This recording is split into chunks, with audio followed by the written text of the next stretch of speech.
Hello, everybody, and welcome to the newest indoor adventure in Tomb of Annihilation, Part 1. Today is March 29th, 2020, and you are loved. And that is a very important thing that we like to remind each and every single one of our viewers and listeners at the beginning of each of our sessions. If this is your first time tuning in and you would like to hear more of that message from us, consider going to youtube.com/indooradventures, where we post VODs of all of the games that we have played on this channel for the last almost 2 years now. And if you are more of an audio-oriented individual, consider checking us out wherever podcasts are made available for free. We also have a Patreon set up, so if you would like to help support the show, you can go to patreon.com/indooradventures, where you can gain access to our after show called Nights in the Courtyard, where we answer questions not only from each other, but also from the community at large. And given the current state of the world, I understand that some people are a little tight on the financial department, so until things get taken care of, all of those after shows are going to be made available for free. So if you have any questions that you would like to ask us, just go to patreon.com. You will find the answers to those questions there. Other than that, if you would also like to help support the show, we have a merch store set up. So if you want to get your hands on some mugs, t-shirts, posters, what have you, you can find them all at indooradventure.redbubble.com. There's no S in that, so it's just indooradventure.redbubble.com. There is a lot of sales that are typically on Redbubble as well, so if you join us on Discord, I will always try and let our Discord audience know when those sales are, to make things easier for you and easier for us, all things considered. Other than that, I believe that is it for my opening spiel, so let's get things started off. Hey RJ, who you playing? Hi everybody, I'm RJ, and I'll be playing Hassan, a Yuan-Ti Druid Cleric. Hi everybody, I'm LBHackEmUp. This is Jenny, and I will be playing RinRin tonight. She is a Tabaxi monk. I'm Wings, also known as can you hear me? Just Hi, get it close. I'm Wings, also known as Today Keener, and I'm going to be playing as Bez, the Drow Rogue. And I am the Indoor Adventurer, and tonight I will be playing as Naodaza, the Lizard Folk Bard. And I'm Tyler, and I will be your DM today. Let's go ahead and get started with an introduction of what we're doing differently. When I first picked up Tomb of Annihilation like 2 years ago, I couldn't help but think of it all as like the quintessential age of exploration. People with their fedoras, going out into the wilderness and raiding ancient tombs, like Indiana Jones. So although this is made for D&D, I wanted to throw a little homebrew at it. So we'll be introducing a little bit of that homebrew as we go on. The most important which of being is it's a gunpowder fantasy. We've kind of aged up Faerun a little bit to be kind of this 1920s noir feel. And that'll come up maybe a little bit, but it's mostly just so we can introduce our second bit of homebrew, modern firearms. We'll be discussing those rules as they come into play, but several of the characters will have guns, and some of the other people they might come across might have guns as well. And there'll be other surprises along the way that we'll find out about. To start off with, a little history recap for our aged up Faerun. A little over a century ago, the world was wowed by an extravagant gnomish inventor, his ideas and inventions launching the world into a technological renaissance. Though this inventor disappeared as mysteriously as he arrived, Faerun continued to grow, to war, and to make peace. But most importantly, the convenience of technology has caused a boom in exploration, leading us to the peninsula of Chultz, a land of untapped riches and untold dangers. Though many have tried over the centuries to tame it, it seems far more likely today than ever. So that's kind of the history, but let's introduce the show. Hello, adventurers, and welcome to the Indoor Adventurer presents the Tomb of Annihilation. What's in store for our people, you may ask? Well, zombies, zealots, zorbos, wanty. Yes, watch these willy whippersnappers whimsically wander vast volumes of forbane vaingloriousness. Ultimatum, undergo unto unsafe, unstable, and unhealthy territory. The task, treacherous, tumultuous, teeming with strife. Sadly, salvation seems speculative. Redemption, remote. Our renegades require quite a quiver and to quickly qualify in order to quell a predatory plot poised to pierce the peace. An ominous objective overflowing with opportunity. Now the narrative needs not meander mainly on the machinations of a madman. Lush land laden with labyrinthine labors, keen kingdoms knackered, jeweled jungle. Join this journey of intrepid individuals, helping, healing, hauling gold and gems gathered fortuitously from the forest, and finally finding an exciting ending, exploring a dark, dangerous dungeon dubiously devised by a callous creature. Constantly cautious our cavaliers, consoled by bravado and bravery. Beat back the brigands, for adventure awaits! And that's the Tomb of Annihilation, guys. I'll see you guys next week. And credits. Cool. So, Nights in the Courtyard. All right. So where we start.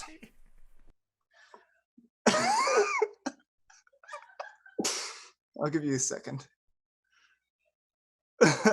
Where we start is on a cobblestone road leading up through the dark streets of Baldur's Gate on a stormy night, a soft rainfall falling, overcast clouds, and a smooth, soft breeze. Inside a electric automobile sits RinRin and Hassan. Go ahead and introduce your characters. Ladies first. Cool. RinRin is a tabaxi that looks a lot like a savanna cat. So she has like a smaller muzzle, a little button nose, big ears. She has short hair that is a bit curly, and she wears very simple clothing, tans, robes, and sort of wrapped garb. She has a very nice necklace on that it doesn't seem out of place, but it's definitely like the focal point of the outfit. She is sitting very excitedly, like she looks like a kid like waiting for their turn to play or something like that. Yeah, she's not quite bouncing up and down, but like just kind of rocking back and forth, just excited to be around, like not doing anything, just excited to be there. Nice. Yes. The window on Hassan's side of the car is rolled slightly down as he has a pipe in his mouth.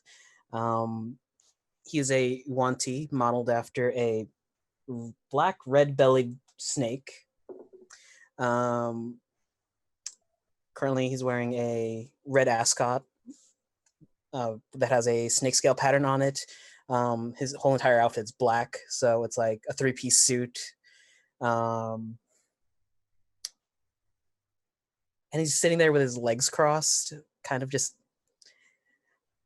looking at RinRin bounce with like this quizzical expression. What is the relationship between RinRin and Hassan? RinRin is Hassan's bodyguard for the time being. She was hired on for a job. She Now, does it very well.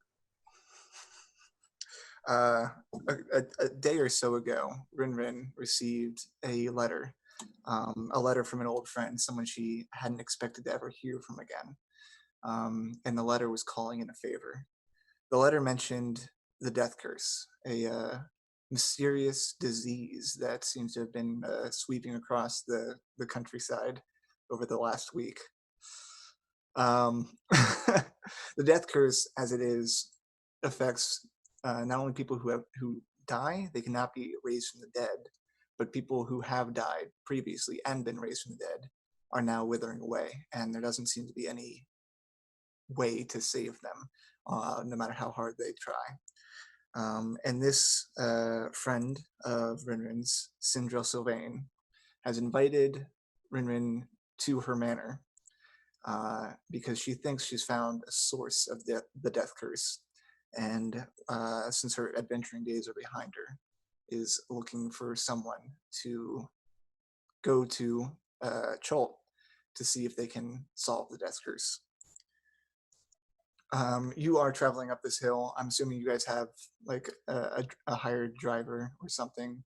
And the manor is very prominent on a hillside in the city. It's quite massive, but obviously this adventure has gathered a decent amount of wealth over her time. And you are brought to the front gates where two other people are waiting. And outside the front gates are Baz and Naodaza. Introduce your characters, please.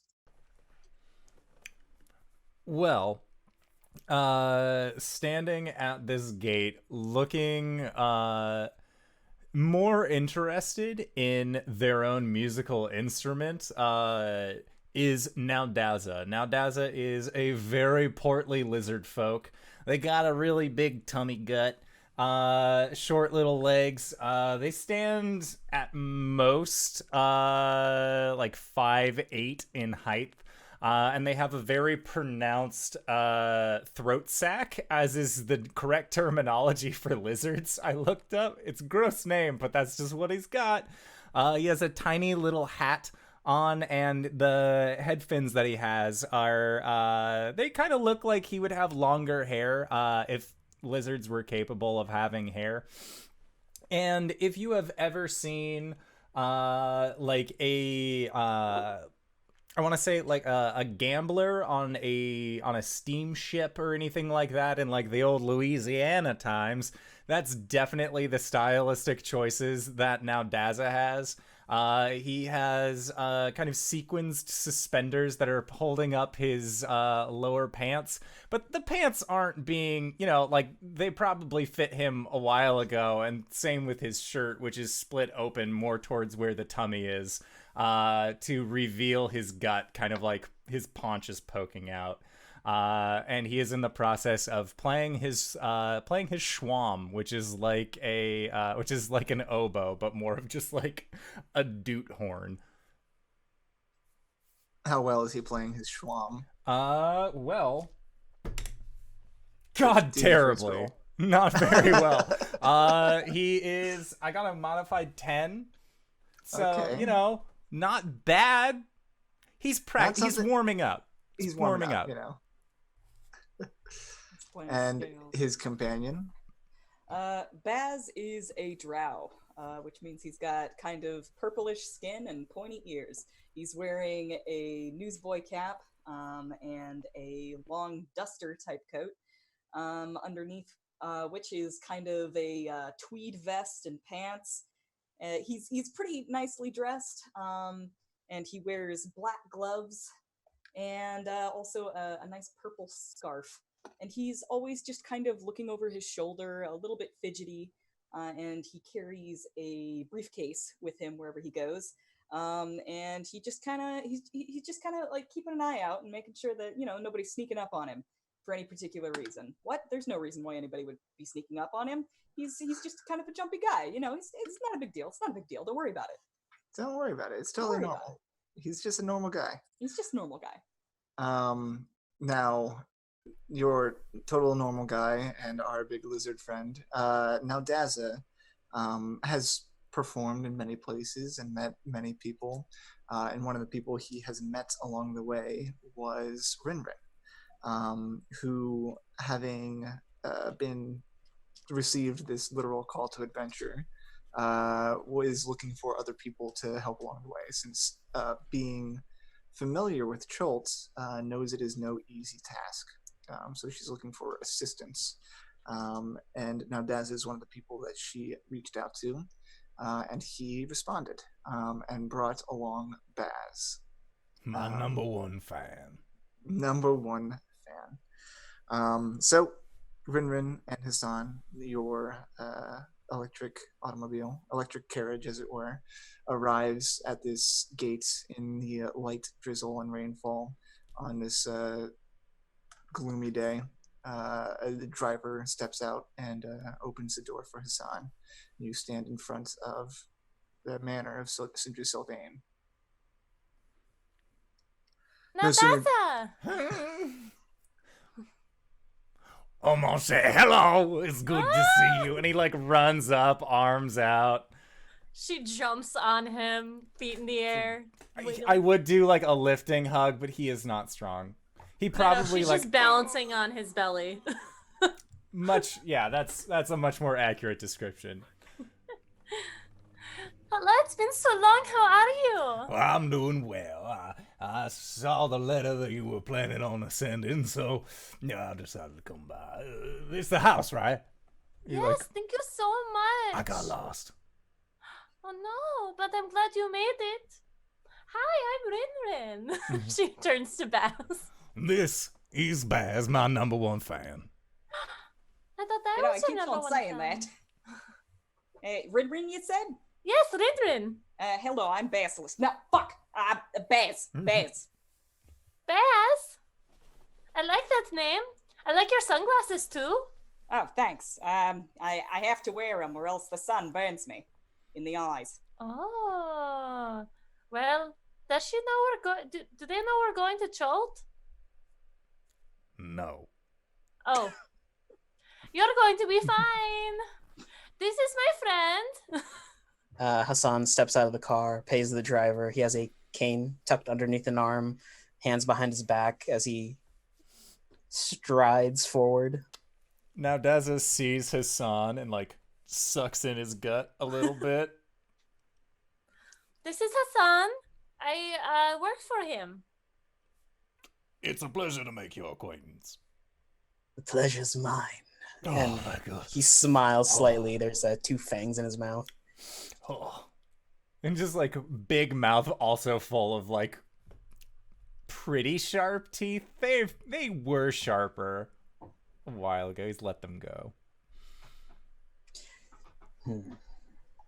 And these are the associates that are going to be coming with us. Yes, I think so. As long as they're willing to go all the way down there. Well, I've been meaning to get out of here for a while now. For absolutely no reason and of no fault of mine. And no sooner does the car depart, a uniformed attendant is walking down the path from the front door of the manor to the gates. Is a tall, dark-skinned, bald elf, and he opens the gates. Probably an electrical switch by the side. The gate slowly opens, creaks, and says to you, "The lady will see you now." Thank you. And he starts walking up the path, leading you guys to into the manor. The manor, like I said, is enormous. Through the foyer, up a grand staircase to the third floor, he ushers you to a wood-paneled room with a fireplace. There are comfortable chairs and a heavy table bearing goblets and bottles of wine, and darkly paneled walls, which are both hung with heavy drapes blocking the windows, are also covered in maps and sea charts. And there are also racks and shelves and cabinets that hold hundreds more rolled up maps and charts. On the far end of the room, a person is seated in an overstuffed chair near the fire. And as you enter, the chair, turns out, is a wheelchair, spins around, and a masked figure is sitting in the chair. And in a raspy voice, they say, "Hello, old friend."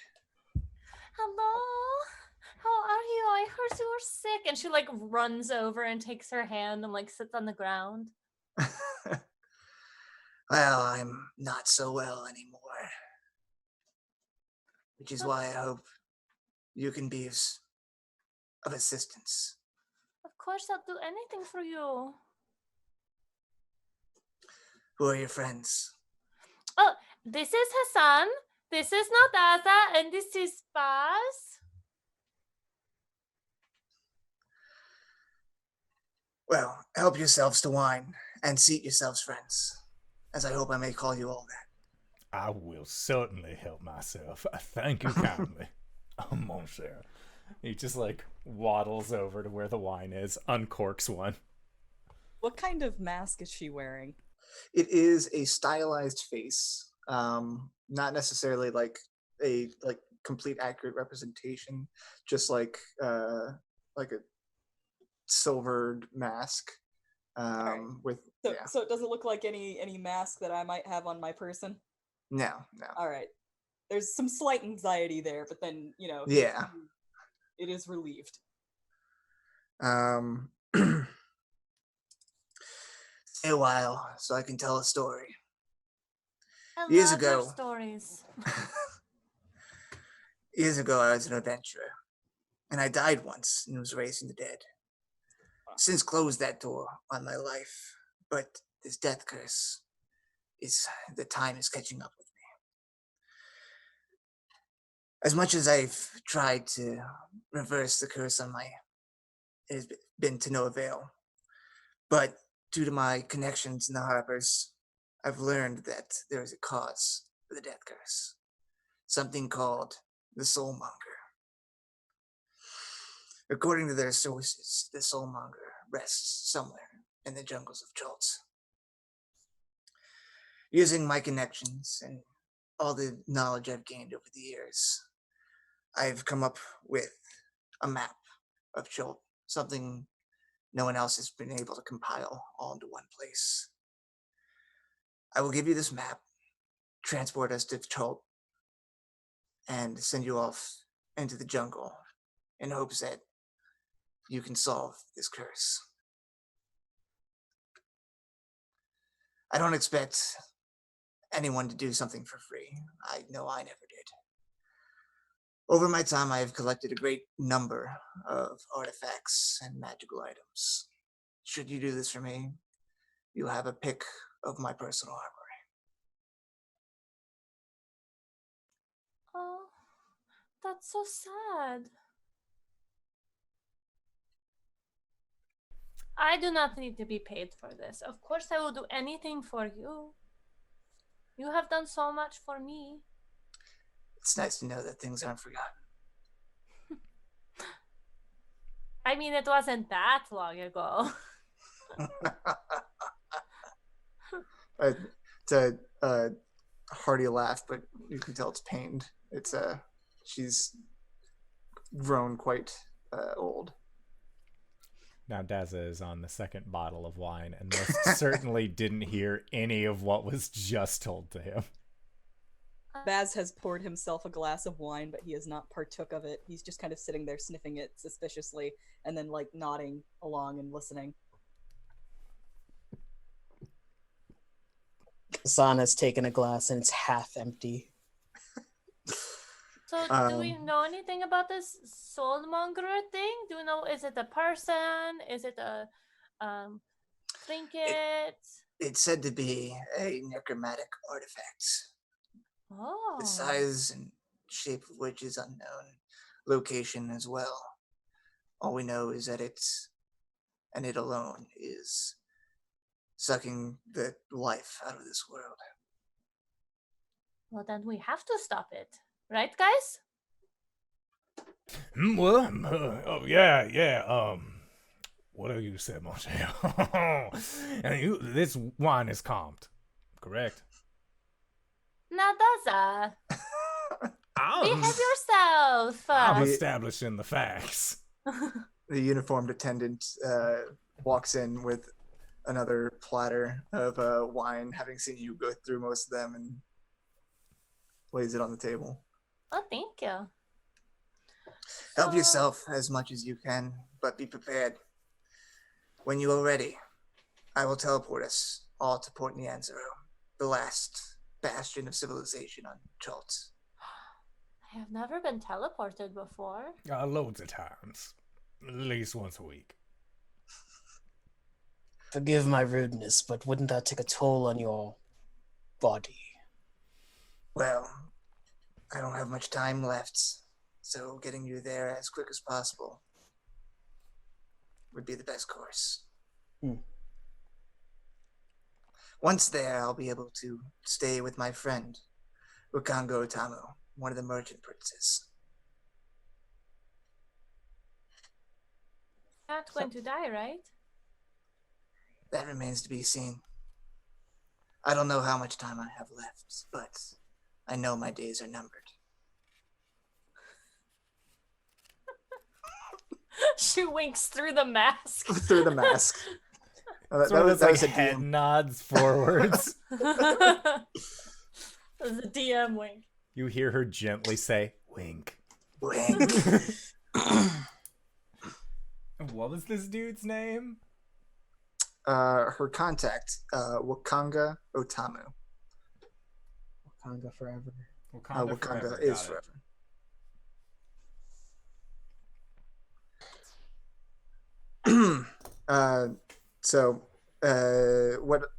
What questions do you have for her, if any? Since this is a time-sensitive issue, do you know how long do you have left? And a start for looking for this artifact. I don't know how many days, maybe weeks, months, even years I've lived a long life. I know that my time is limited, though. As for where to look, Jolt is a large place. It's ringed with mountains. It's been nigh impossible to map for such a long time. That's why. So you'd say that Cholt is a pretty dangerous place, then? Very. Oh no, I lived there for like a long time. It's very nice. You just have to be, like careful some places because there are like big dinosaurs and like big bugs but there's a lot of really cute little small animals that we could see too. I'm used to I could bugs. probably definitely kill you. What? Like I said, it is a dangerous place, filled with creatures you likely have never seen before. Also, for the discerning player, I have added the map of Jolt, the player's map of Jolt, to our chat. So you can see what she means by, she's displayed this map to you, what she means by it's been nigh impossible to map since much of the map remains uncharted. I know not where to start, but you may want to start looking in any of the ruins that litter the continent. And Okay. how will we let you know as soon as we find this fishmonger or whatever it is we're looking for? I will be staying in the port of Nianzru. I will stay there with my friend. Hurry back if you find a cure. It's all right. This looks like a job for a script scale. He kind of like rubs his tummy. Let me know when you are ready, and we will be on our way. Go tomorrow, guys? Whoa. Can we leave tomorrow for this? Are you okay with that, everyone? I think we should get started as soon as possible. You can go As today. As you can soon go as tomorrow. possible, then we should probably leave tonight. Okay. I mean, the sooner the better, right? Yes. Slight you nod. told me that we were going out for a job, I took everything with me, so I'm fine to leave whenever. I don't Okay. really got much. I got my food. I got this here free drink. I got my instruments. And my best clothes. Ready Alright, for that there travel on. hero business. Then it sounds like you guys are ready to go. Did she say we could? Sorry, did she say we could take something from the armory She's offering that as payment at the conclusion of the at the adventure. conclusion? Okay, cool.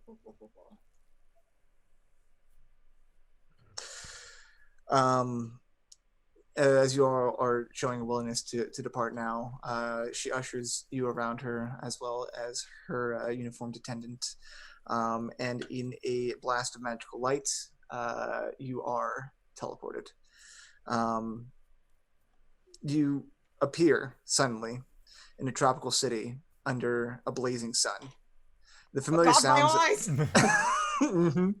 You've gone from a dark, gloomy environment to this quite tropical, sunny environment.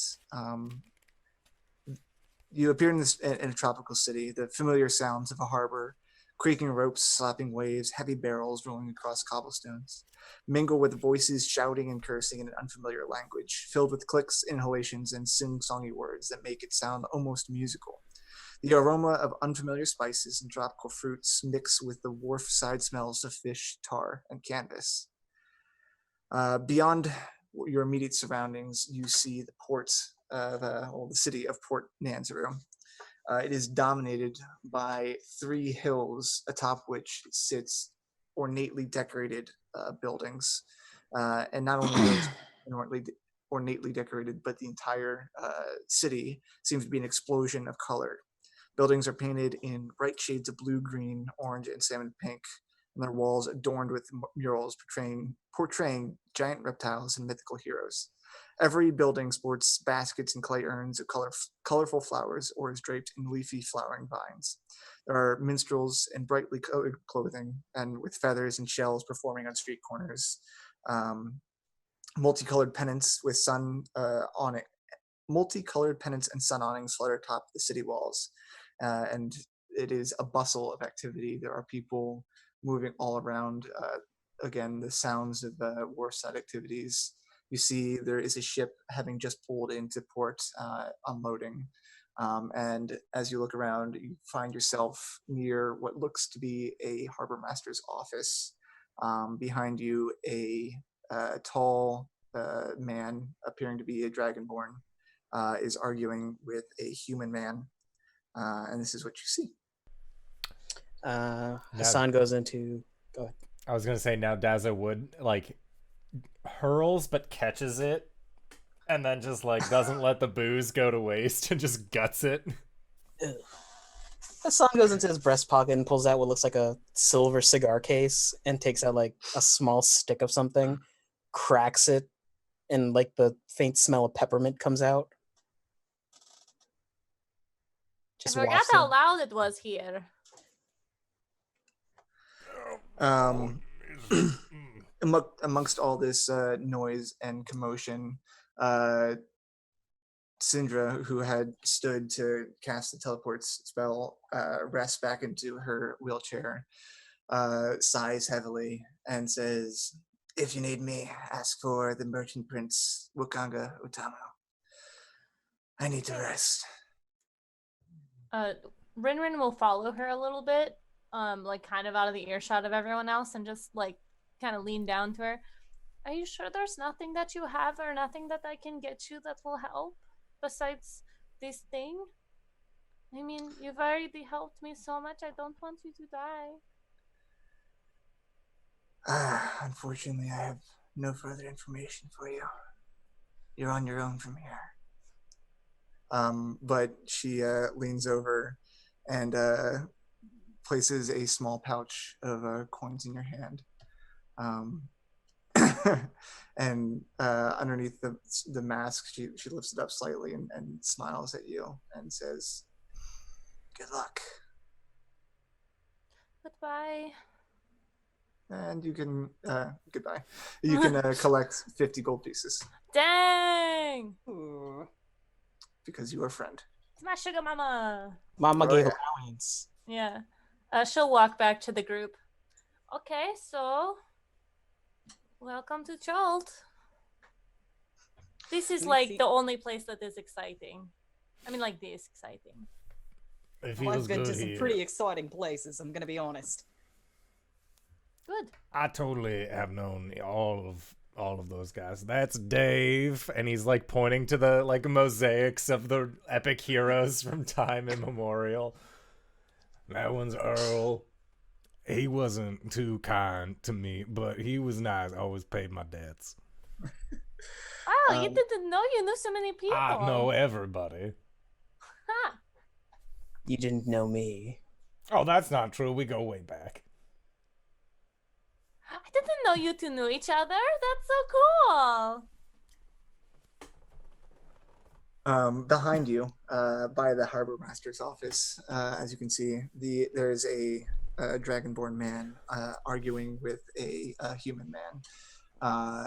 There's the gist of the conversation that you're catching now, as you're getting accustomed to the sound.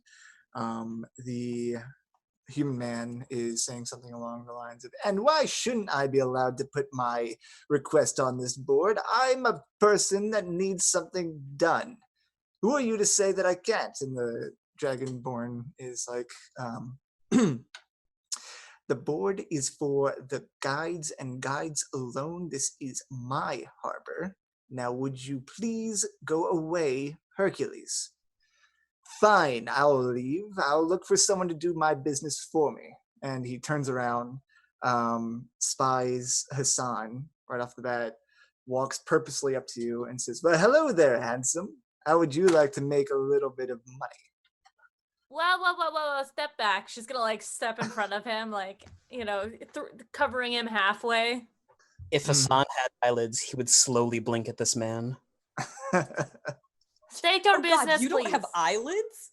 I'm a snake. You're He's horrific. snake.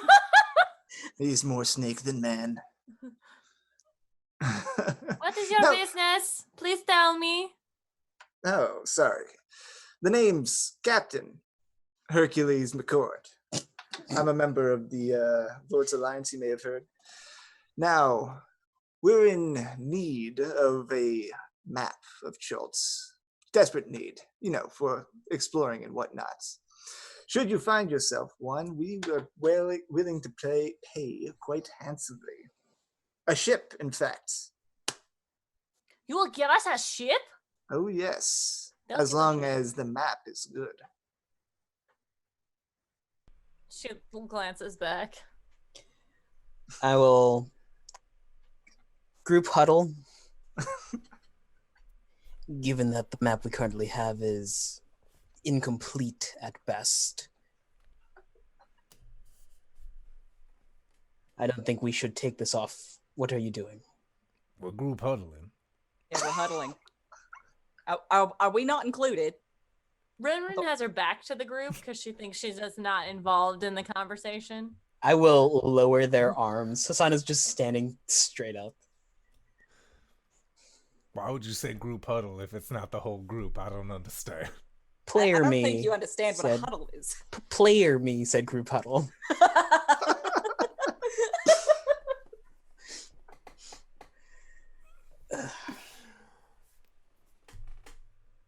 I order.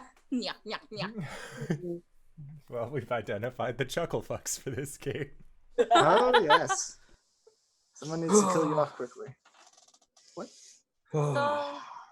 So should I beat him up or? No, RinRin. Okay. Anyway, I don't expect anyone to have a map just off the bats, but you look like quite the adventuring types. Should you come across anything, look me up. You! And he walks over. Hello, handsome, as he walks away. I don't think he thought you that. How could anyone not think you're handsome, though? We Given should the talk- eyeless lids and the fangs in my mouth and mostly the serpentine demeanor, I am not quite handsome in some people's eyes. I don't understand that at all, but I think we should say hi to the portmaster and tell him that we're in town because he runs the town, sort of thing. Mr. Wakanda Otome? No, that guy there, and she points to the Dragonborn who showed him up. What color dragonborn is this? He is a gold dragonborn. Ooh, fancy. Where's a picture of him? I might find it eventually.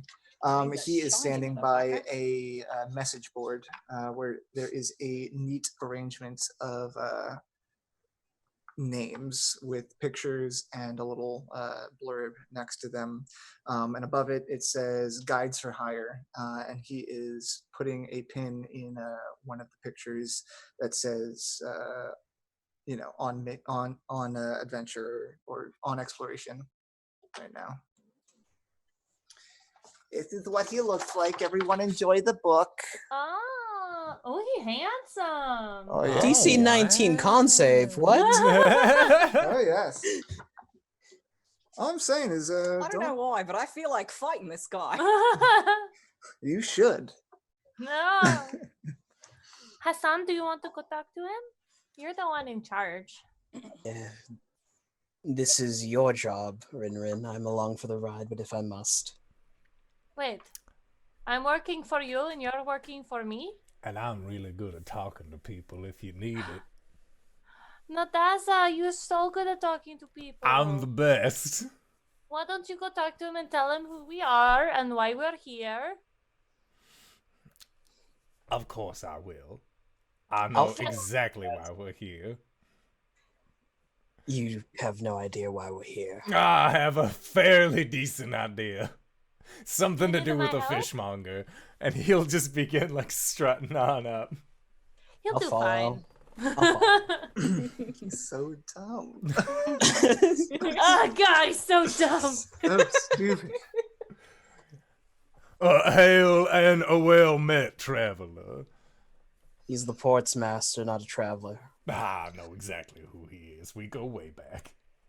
Hello, adventurers. You're new here. To some, yes. I was told that we have been hired by somebody of import. We, motions to the group, my number one fan, Baz, my dear friend RinRin, and my new old friend Hamish are all here to seek out the fishmonger at the center of the jungle. That is wrong on all accounts. No, my name's RinRin. You're not helping. I am technically his biggest fan. We are in need of someone who could possibly help us complete a map. He regards you with a mixed expression of confusion and also what probably is pity. Oh no, Naodaza reeks of booze. Like, he drank so much wine before they teleported. It has not been more than 20 minutes. I don't know anything about a fishmonger, though there are plenty of fish for sale. But in the jungle, if you plan on adventuring, I would suggest finding yourself a guide. And he motions to the board. Well, that's So exactly. that's not bounties?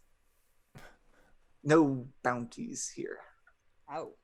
Well, that's exactly what I was saying, was that we needed a guide. Isn't that right, gang? We need a guide to take us on a tour around some of the temples and ruins here on the island. Oh, some of them. I've been around here. But we could get someone. Of course we could get someone. I'm sorry. What was your name? Zindar. Zindar. That's a very good name.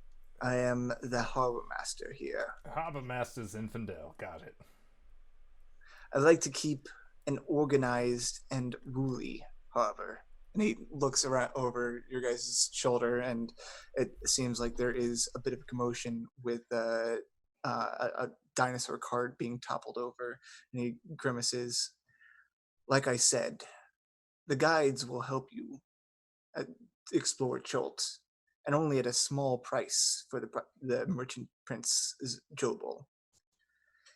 If you have other inclinations or picking up other jobs, there is something available for me. Oh, There are pirates harassing our ships. We're paying a bounty on the head of the pirates. and any ships you capture. Oh. Up at the sound of bounty. So what you're saying is you need someone to go and maybe kill these people? Yes. Now, excuse me. I have to take care of a matter. And he rushes off to deal with this commotion that's taking place. Bye-bye, Zindar. And in front of you is this this board. There are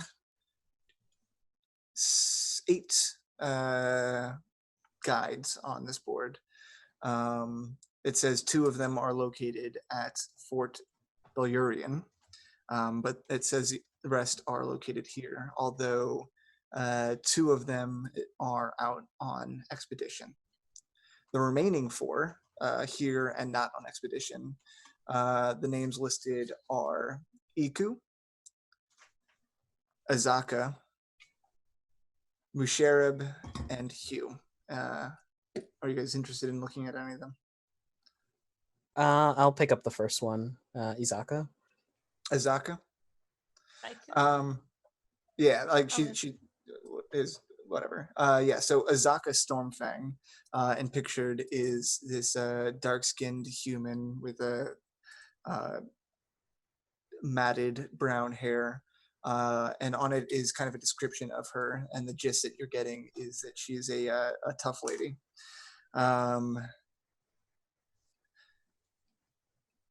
If you need a guy, sorry. Oh God. What? Nothing. Go ahead. I should have been muted. If you need a guide to get you through the jungle alive, look no further. I was born in the jungle. I know its dangers well and how best to avoid them.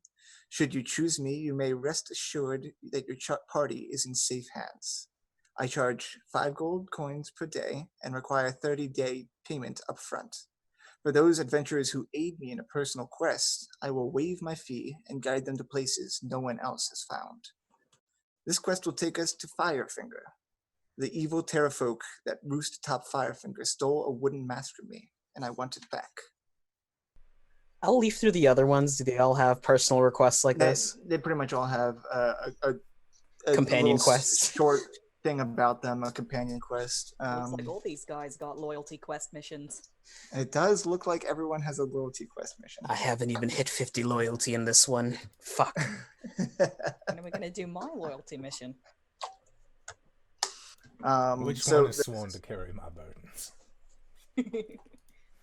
Lydia, she's not on the board.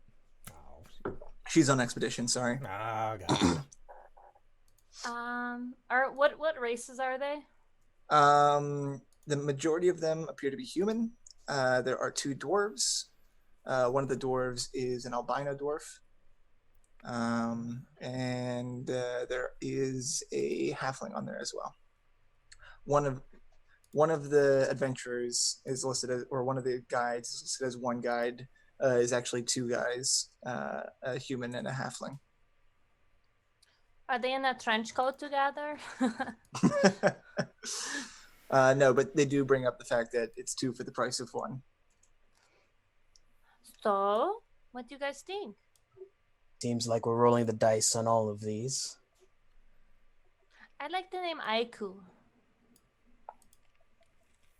That's a nice name.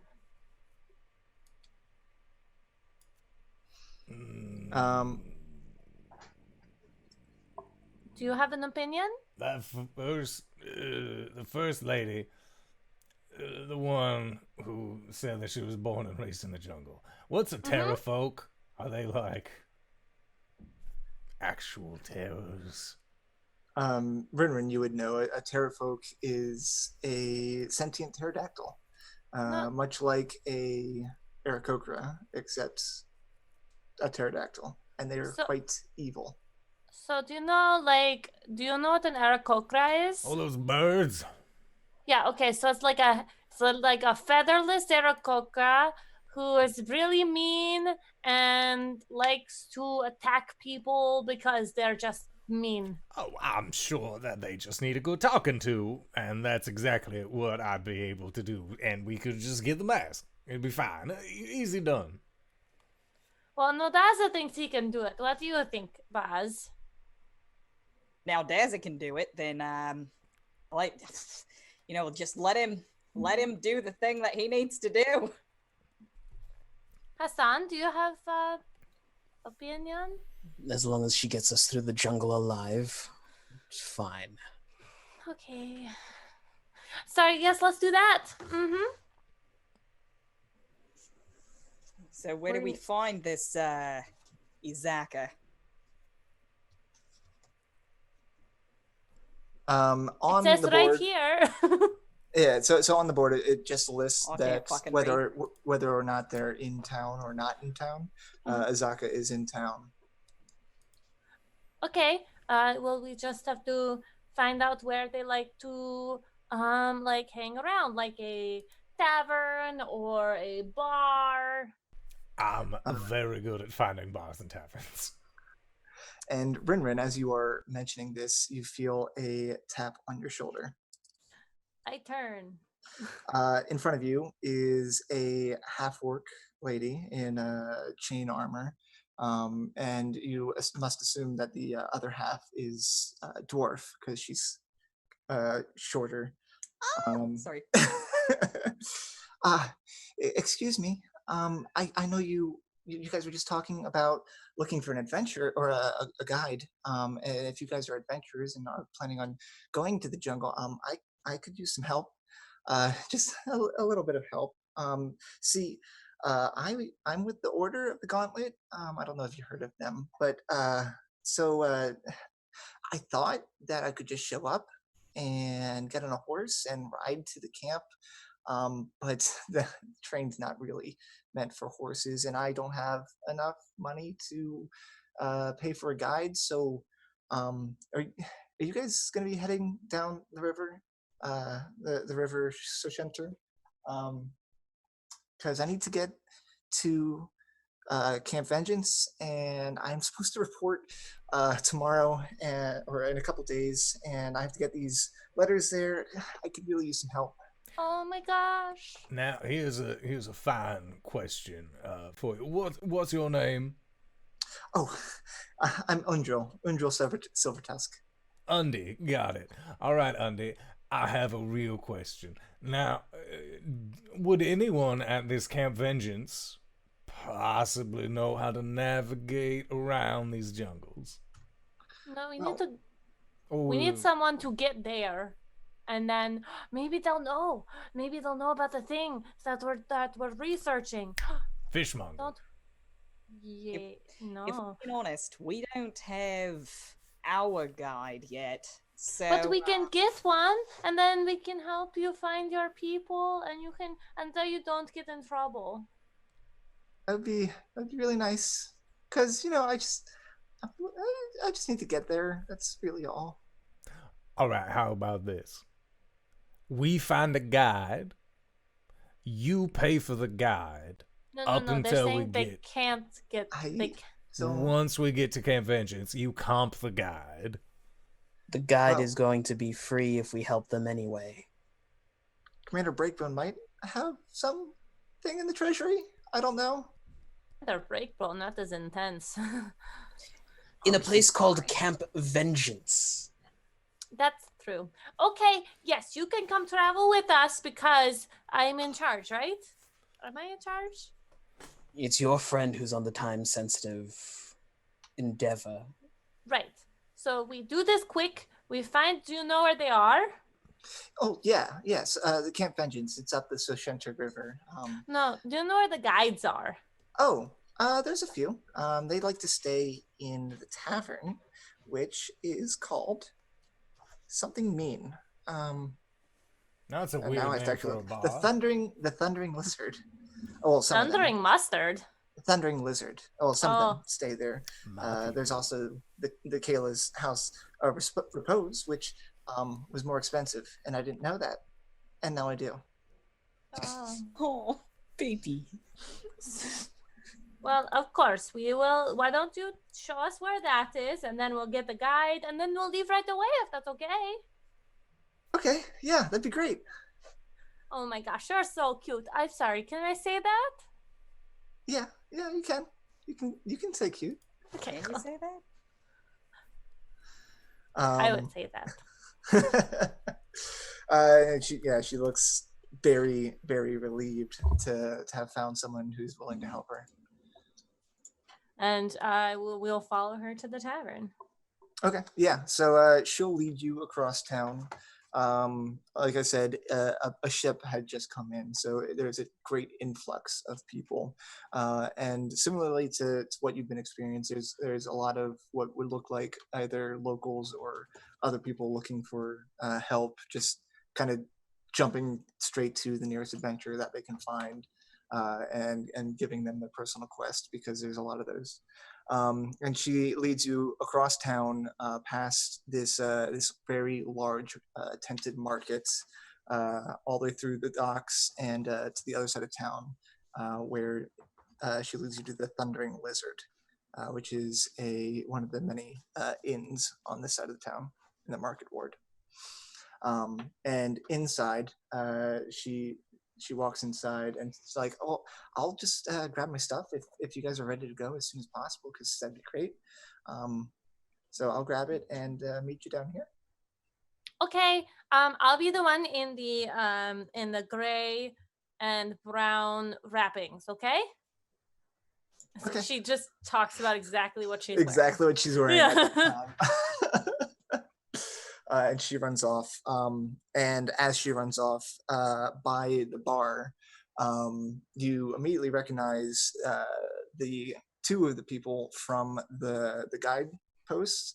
The first is Azaka, and her portrait did not do her justice because she is about 6'5", full of muscles, and she is holding a dwarf by the neck, completely up in the air, and says to him, "I told you last time, no more, Hugh," and drops him onto the ground. He's like, "Well, Hugh Hackenstone doesn't need anything from you anyway," and wanders off into the corner. And she sits down back with her drink. Hassan will walk up to her. Cane tucked under an arm, goes into his jacket pocket and drops a small pouch onto the table in the bar in front of her. Payment? 150 gold for 30 days. Where to? First off is Camp Vengeance, and then he turns to the group. We'll deal with your personal matter. I already like you. I like you too. She's so pretty. And she downs her drink, slams it down. When do we leave? Turns to the group. Whenever she's ready. As soon as possible. When you say as soon as possible, do you mean like before the sun sets? Oh, Baz, your eyes! I'm so sorry. Do you have a hat that you can wear? This is the only one I've got, I'm afraid. Just kind of show of hands. Who all here can see in the dark? I imagine everyone peeks at their sheets. I imagine that there is just like a blinking outline of where Naodaza is. Oh, no. If there is a stage, Naodaza is definitely going to be using their entertainer feature. Okay, please do. All right, so well, I'm proficient in my schwam, in a viol and a lute, but I like to imagine that there's like he's using a lute. There's a harmonica like neck attachment that he has up, and he has like little symbols between some of his toes, and he's just doing like a one-man band, like, well, it's been a long time since I seen the sun. Like he's just performing. And it is the very much like do do do do do boom boom boom boom. Go ahead, roll performance. All right. That one's a favorite down in the Underdark. All right. Well, let's also see this because yes. Haha, that's a 25. Excellent. You are well received. As I quite should well be. received. That's people are actually unwittingly paying you for your performance. As they should be. And a few coins are tossed onto the stage at your feet. Or you didn't put out a hat or anything, right? I would have put out I would have set down my tiny little Your wizard tiny head. little hat. Right. Yeah, you set that out, and a few patrons walk by and cheering and drop a few coins in, and counting through it, assorted coins. When totaling- his hat fills, I'm gonna take off my hat too and set it down next to it. Yeah, good, because it was actually assorted coins, mostly silver, amounting to 28 gold pieces. Damn. Oh yeah. And as you finish your sets, a lady in the front row who is quietly sipping her drink applauds loudly and approaches you. She says, "Wow, you are quite the musician." Oh, well, back on the continent, I'm something quite famous, mon cher. And he does a tiny little bow with his hat. Drop some coins on the ground. Oh, I'm sure you're quite famous. And this is a half-elf lady. She has a cloak pinned in front of her, and you can see under her eyelids there are patches of scales, like dragon scales. And what you didn't see as she left the shadows, perched on her shoulder, is a pseudo dragon. Well, aren't you just a sight for sore eyes? Where are my manners? My name is Naodaza Scale. And I'm Zendala. It's a pleasure to meet you. Zendala, there are a few fine folks and familiars that I would love if you would come and meet. We are planning on heading out into the most intrepid of jungles, my entourage, as it were. Of course, my number one fan, Baz. And then my newest friend, Hamish. Points over towards Hassan. And of course, my dear old traveling companion, the one, the only, RinRin. Stop it, Naodaza. You're making me blush. Oh, mon cher. Well, aren't you just the wonderful group? You're going into the jungle? Why, yes, I've heard it's quite dangerous, but nothing a few heroes of the continent like us cannot handle. Hamish, I would like for you to meet Zendala. That's you, Hassan. Hassan has leaned against the bar, ordered some wine for himself and some more ale for their guide. Oh, and she accepts it very happily and sips with you. You can tell that she is someone who likes to sit in silence and observe the situation, which she's doing at this time. Hassan will tip his head towards their direction. Well, if you're going into the jungle, I'm wondering if you wouldn't like someone else to join you. See, But why? my dad, artist, disappeared not too long ago. I know he's got some weird fascination with this jungle. and I just want to bring him home. You said your And- father. Yes, my father. Oh, well. And, well, play music like that, and I'm sure you'll find him. He's a sucker for stuff like that. Can I get an insight check on this Okay. lady? Okay. I'll tell Sure. you right now, RinRin is not going to inside check a single person in this campaign, so y'all better do it. Natural 20. Okay. Yeah, she's leaving something out for sure. Okay, so Baz is really nervous around ladies, especially ladies that like exude any sort of power or authority. So he's just kind of like sitting really stiffly behind Naodaza. And like when he's indoors, he takes off his sunglasses and he's got these gigantic like pinkish purplish eyes, and he's just kind of like like he definitely doesn't trust this girl. Okay. Yeah, you can tell there is something, if not a lot, that she is leaving out of her description of He's gonna make eyes at Naodaza, like, please, for the love of God, notice what I'm like, the eyes that I'm making at you. All And then he right. realizes how stupid that is, and then he's going to look at Hassan, like, please, for the love of God, you don't have eyelids, please don't blink and miss this. Can I insight check Baz? Go for it. I got a Cash 10 on it. my insight against Baz. Dirty 20 on Baz. I think you get the message pretty easily too. In fact, now that you're looking at Baz and he's freaking out, and you look at her, you can tell that there's definitely something that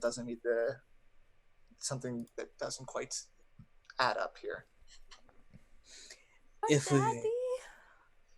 If we are to find your father in the jungle and bring him back here, well, we wouldn't do it pro bono. Well, no, wouldn't expect you to, would I? I do have some savings stashed away that I'd be willing to part with to get back with your old daddy. And just what fascinated your father so much for him to go out into this dangerous world? You know, I never understood it. Maybe it's the jungles, maybe it's the ruins. Maybe there's something out there that he's searching for. I don't know. I just want to bring him home. Well, if we find him, we'll definitely escort him back here. I'm so sorry about your daddy. See her like kind of squint at you. He gives her a fangy smile. Okay. I'll be seeing you around then, I'm sure. Are you also going into the jungle? I'm afraid, unless I'd like a little company to come with. If you'll have me, I'll gladly join you. Naodaza, like... RinRin looks at Hassan like, but her dad. Dads are overrated. Dads We've are already overrated. paid this other person. We're helping. Your friend's gonna die before we find this fucking thing. You know that, right? No. Anyway, RinRin looks to Hassan for confirmation, or, you know, if he says no, she's like, no, we're not doing that. if you can defend yourself, I've learned a few tricks. And let's see. She'll flick her hand, and a bit of fire will come out. And she does reek of magic. She looks like a half-elf. Yes, but What she's kind got scales underneath her. Right. What's the elf part of her, do I suspect? Surface elf, right? Yeah, absolutely. Okay.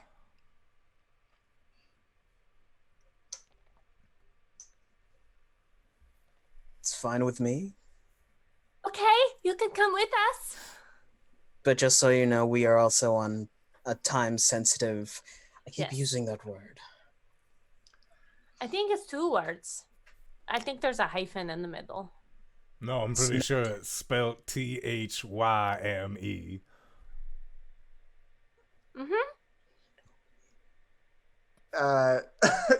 Go ahead and anyone who's interested roll another insight check I'm not interested. I'm letting this On fly. whom? on Zendala. 19 and 3, 22. 23. She is rolling her eyes so hard, but keeping up this facade of just really, like, she definitely fake laughs, but tries to make it seem like a real laugh for Naodaza. That's all he needs. Baz is standing behind her and like gives a look like, really? To Hassan. Are you seeing this shit? If anything is to happen, it's Naodaza's responsibility. And I've always wanted to take a crack at what a half-elf looks like on the inside. He just says it loud enough for Baz to hear. Are you saying that to her too, or No, I'm just saying it to Baz. just to Baz? Okay. Yeah. He's Baz- like turned in the bar and like Yeah. has his back to the rest of the party. Baz gives him kind of a look, and then he just flicks open his sunglasses and puts them back on. Like, all right, I understand what the kind of person this is now. Right, so we're going to leave soon. So go get your things, and we'll meet you outside with our new guide and our other new friend. We're making so many new friends in Chult. Yeah, So many you friends. all I am quite seem to like popular. to- You are so popular, Naodaza. You all seem to like to just collect ladies. Lots and lots of them. It's like a gotcha game. As Baz is saying this, you feel, actually you don't even feel a tap on your shoulder. You hear it in the corner of your in your ear. Caution, traveler.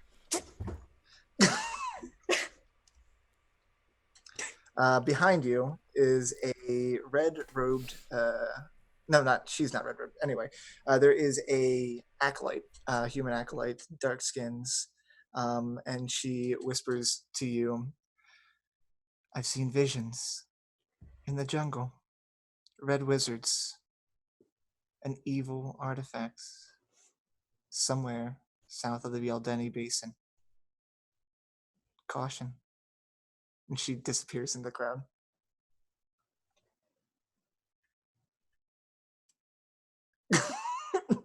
And is this long enough into Yeah, the game to take? This is a good Yeah, break time. perfect. All right, we will go ahead and call a break here and come back. Or Stephen. Yeah, so we are going to try and be back in 5 to 10 minutes. So don't go no place unless it is to grab a food, grab a drink, grab a friend, or possibly go to indooradventure.redbubble.com, pick yourself up something nice, and we will see you guys shortly. All right, everybody. And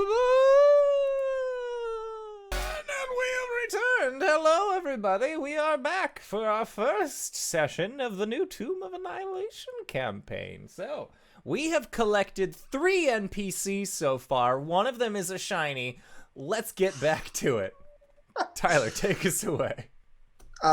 So after the harrowing experience of a spooky woman whispering in Baz's ears, the rest of you will see Zendala talk to her pseudo-dragon. It flies upstairs and grabs her things.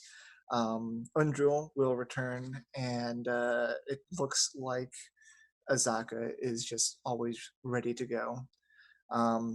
So there are many ways that you can travel the jungle. You can travel on foot. You can try and rent some pack animals, or you can travel on the river.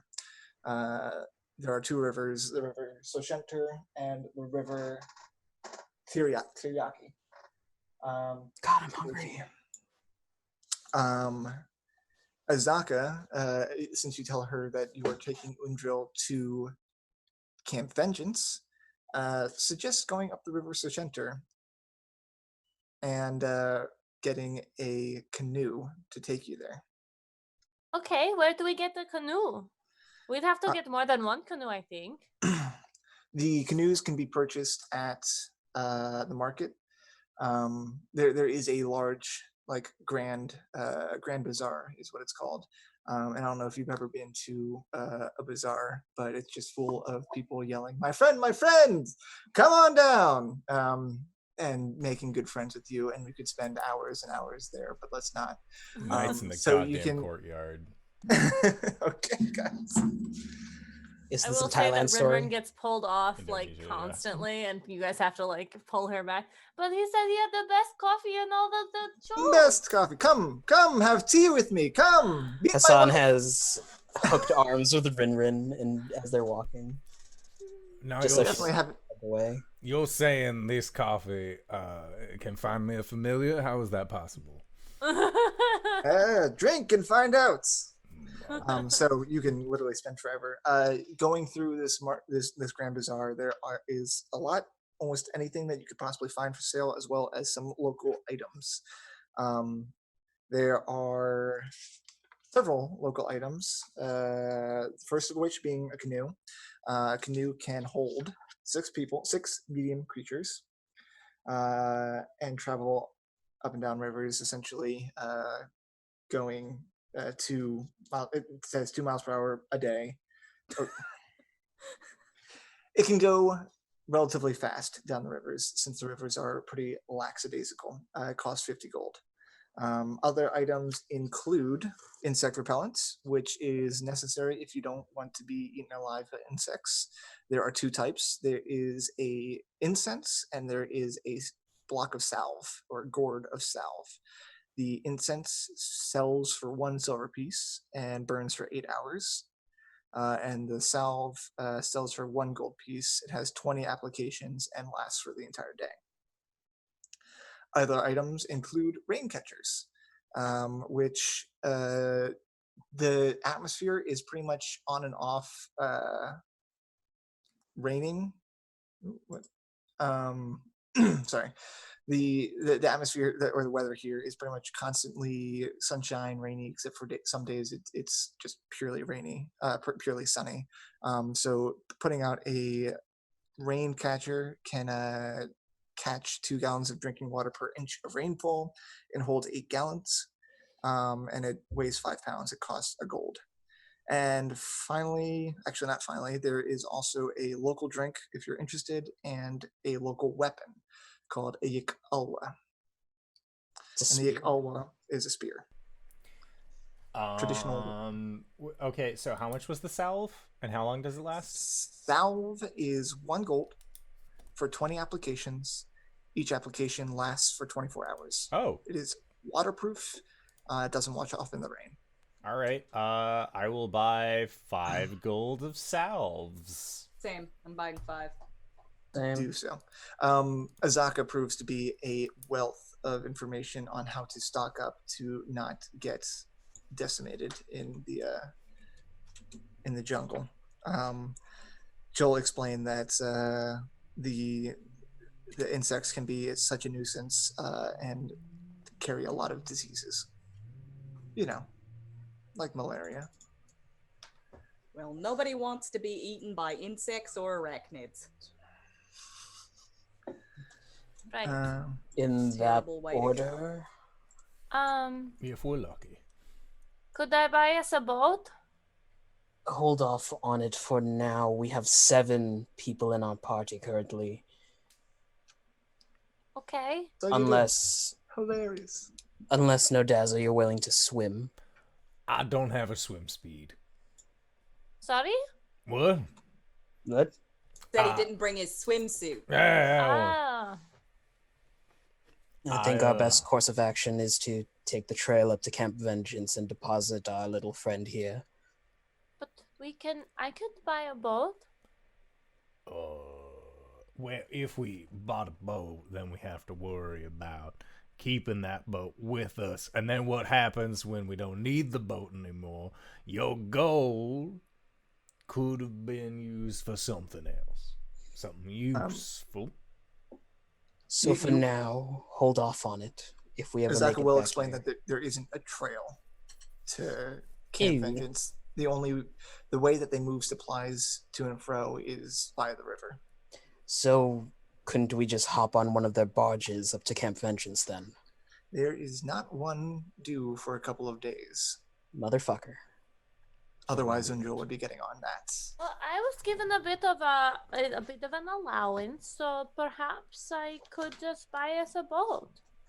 Will the boat fit everyone? No, it fits 6. That's why I was saying. 6. Yeah. I could sit on your lap, Hassan, if you want, if that's okay.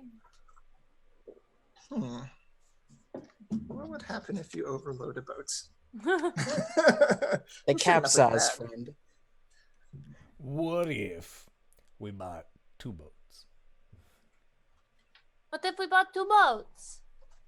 Or if we buy 1 boat and then we buy a little like dinghy that we tie behind it that just pulls along, and then I'll sit on that. I'll turn to our what's her name? The dwarf heading to Camp Vengeance. Unjul? Undy. Would it be possible if we bought 2 boats, split the party in half, sell 1 boat when we offload you at Camp Vengeance? Well, I mean, I'm sure that they could use boats up there since that's the main form of transportation. Yeah, probably.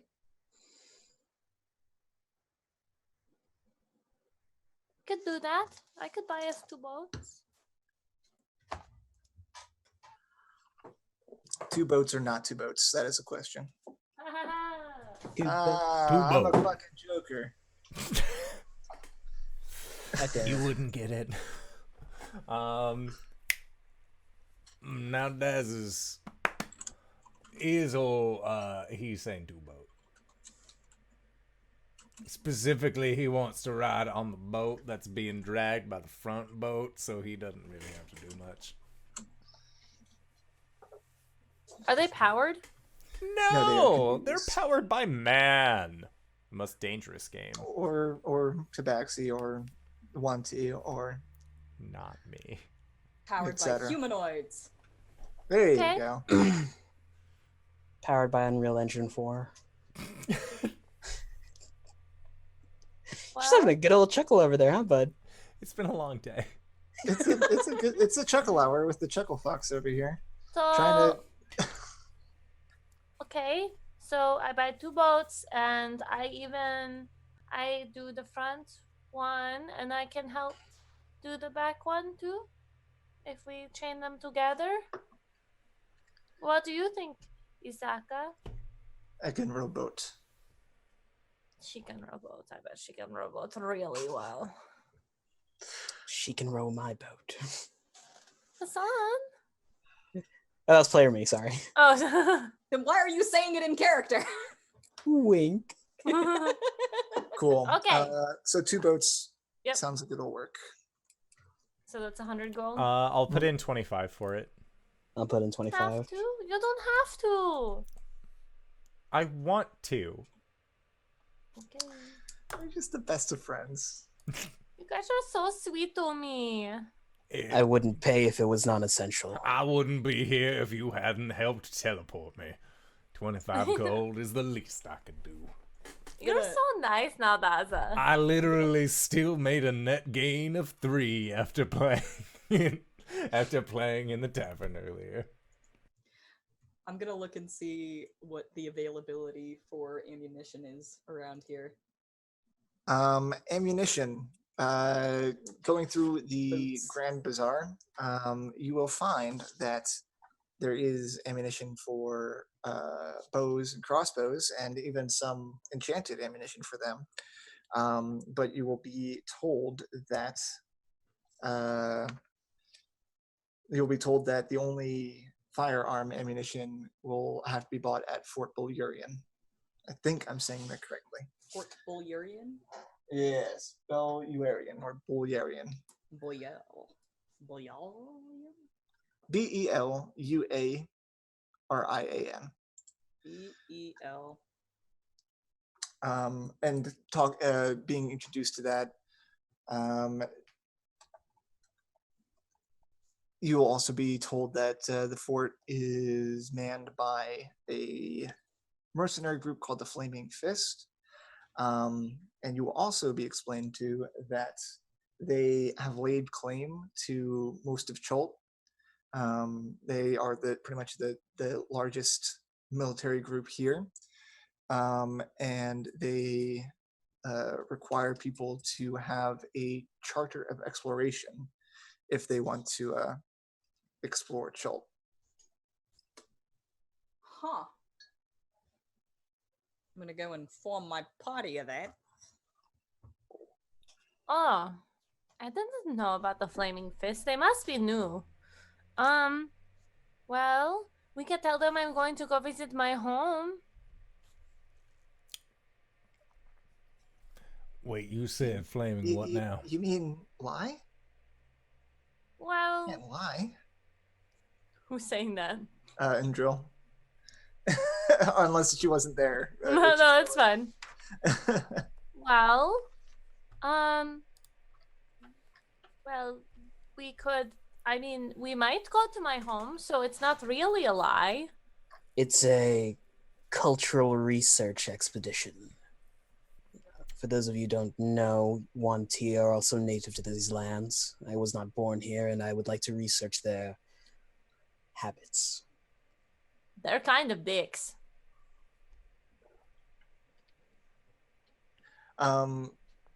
Hassan, you have been getting weird looks being a Wanti, but you do look very different.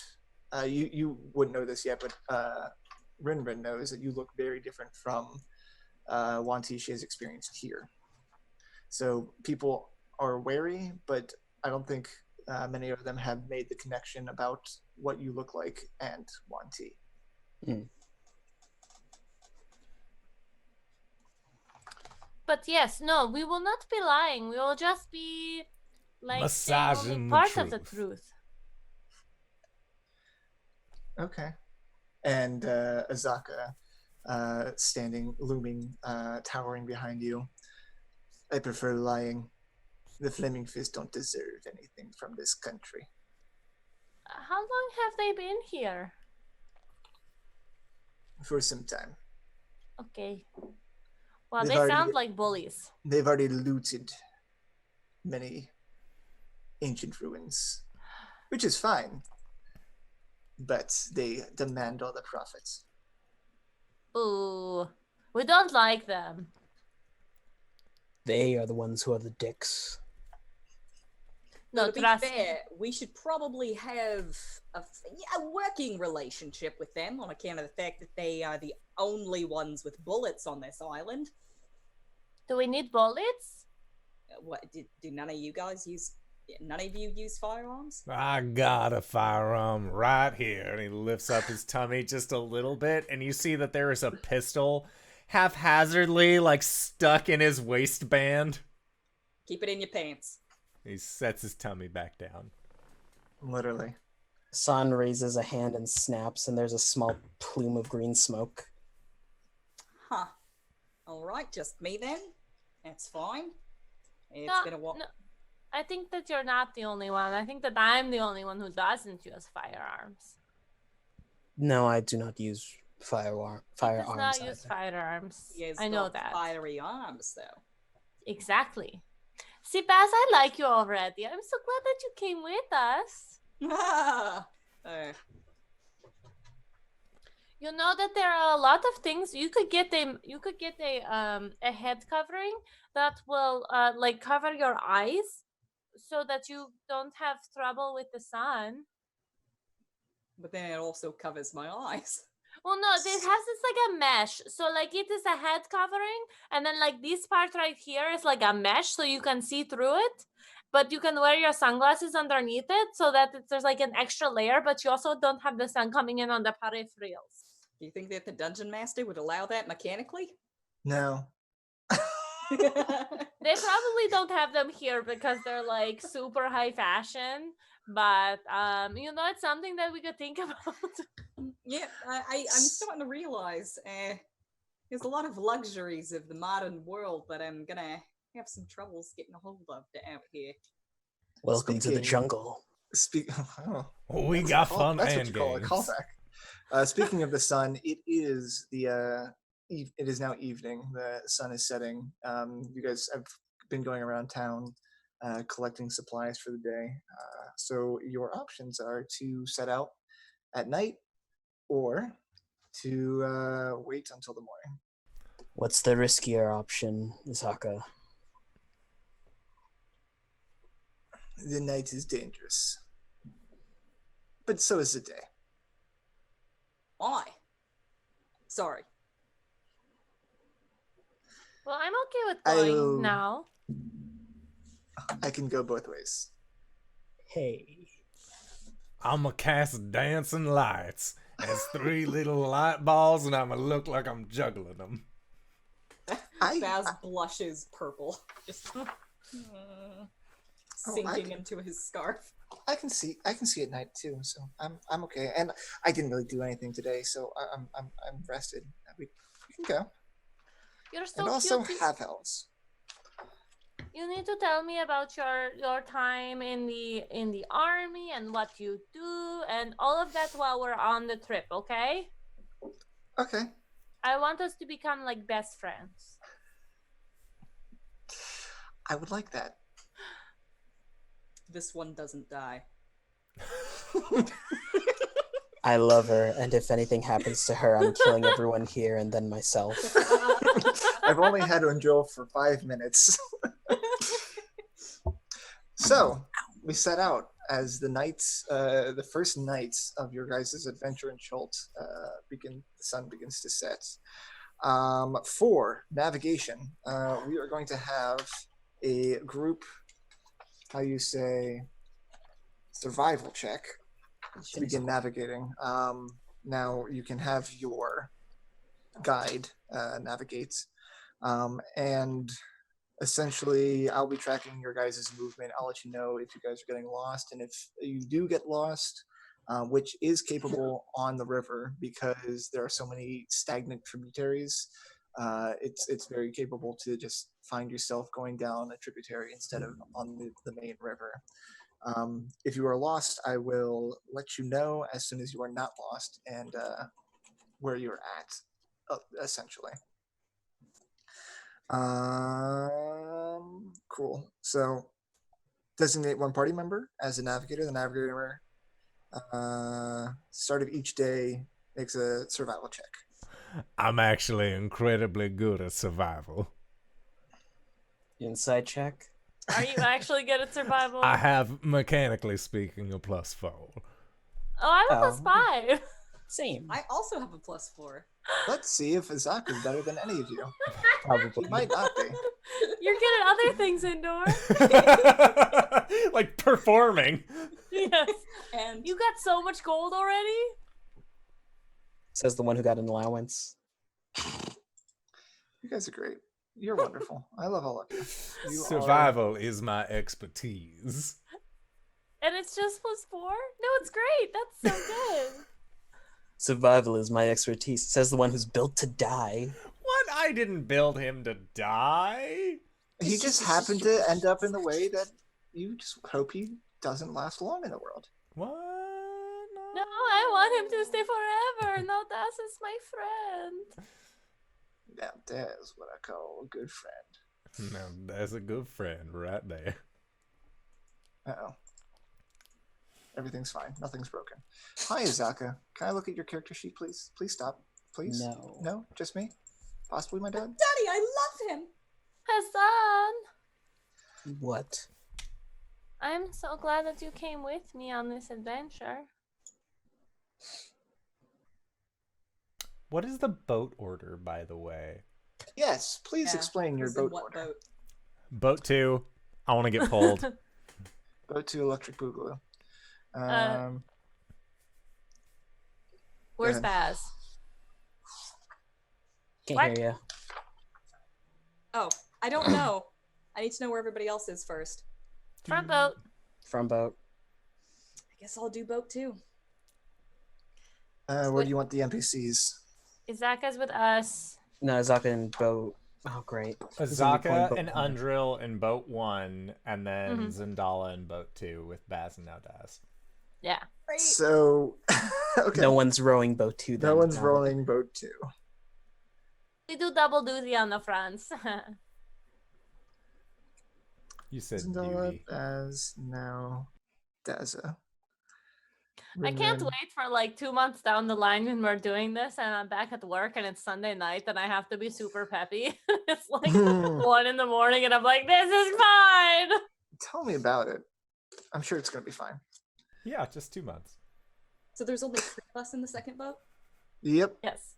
Whilst we are in this boat, Baz is going to take about 5 minutes before he gets out his briefcase and he starts getting out his gun, assembling it, and cleaning it in a slightly threatening manner. Zendala will observe with interest. You can tell she's probably seen a gun or two in her time, and has probably been around people who have known how to use them. Hassan is also observing with interest. From boat 1. From boat 1. Now Now Daza you'll is remember, going Baz is in to. boat 2. He's gonna eat his dancing light orbs and just make it radiate from his throat sac. Cool. Cool. All right. Cool. Who do we want to do the Survival check. check? That's the word I was looking for. Apparently not me. Isaka, she's the guide. She is the guide. Okay. We can do this. Does everyone agree? Yes.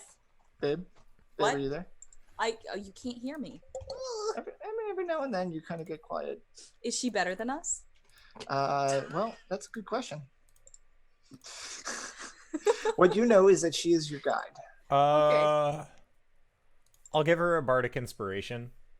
Okay. Ooh. What does that give? A D6? Yeah, D6. Awesome. That comes in very useful. Cool. So you guys set off as the sun sets on Port Nanzaru. A light rainfall coming in just through the dispersed and cumulus clouds. The water doesn't get too rough for now, though. Do you guys travel all night? If Our guide is willing. Oh yeah, she's good to go. She'll go throughout the night, and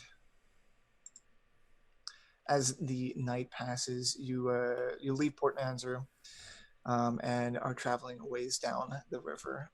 What was an open bay gives way to steep hillsides on either side, and then those steep hillsides start to become covered in thick forest. And through the night, is anyone trying to track their progress? Okay. Yeah, you get about like a quarter way down the river, and you know that this is going to take probably 4 days to get all the way down to Camp Vengeance, which should be indicated on your map. Oh no, I thought you had to report tomorrow. I should say that was a misspeak. Oh. Call it 4 days is when she needs Cool. to get there. So you'll get there just in time Ah. because you left at night. Yes. I assume that we have a meaningful conversation, Uncle and I, about their life and. Yeah, she tells you that her dad was in the army, and she just felt called to it. She is a priest and a healer. She has always been called to helping people, and finds that to be a great fulfillment in her life. She was recently sent to Chult, and she's hoping to help turn things around for the Order of the Gauntlet, because they recently had to move to Camp Vengeance because their first camp, Camp Righteous, was overrun by undead. Oh no. Well, we're very similar, you and I, because Well, I did not grow up with my parents, but I grew up in a society that took care of. Well, we took care of small animals that got hurt in the forest, in the jungles, and that's all I wanted to do was to help the little animals. It's so nice. It's so fulfilling to help things, help people, Yes. help animals. Mm-hmm. I love doing that, but I don't like the birds because they try to fly away from me. They think I'm scary, but I only want to help them. Oh, that's nice. You guys get along quite nicely.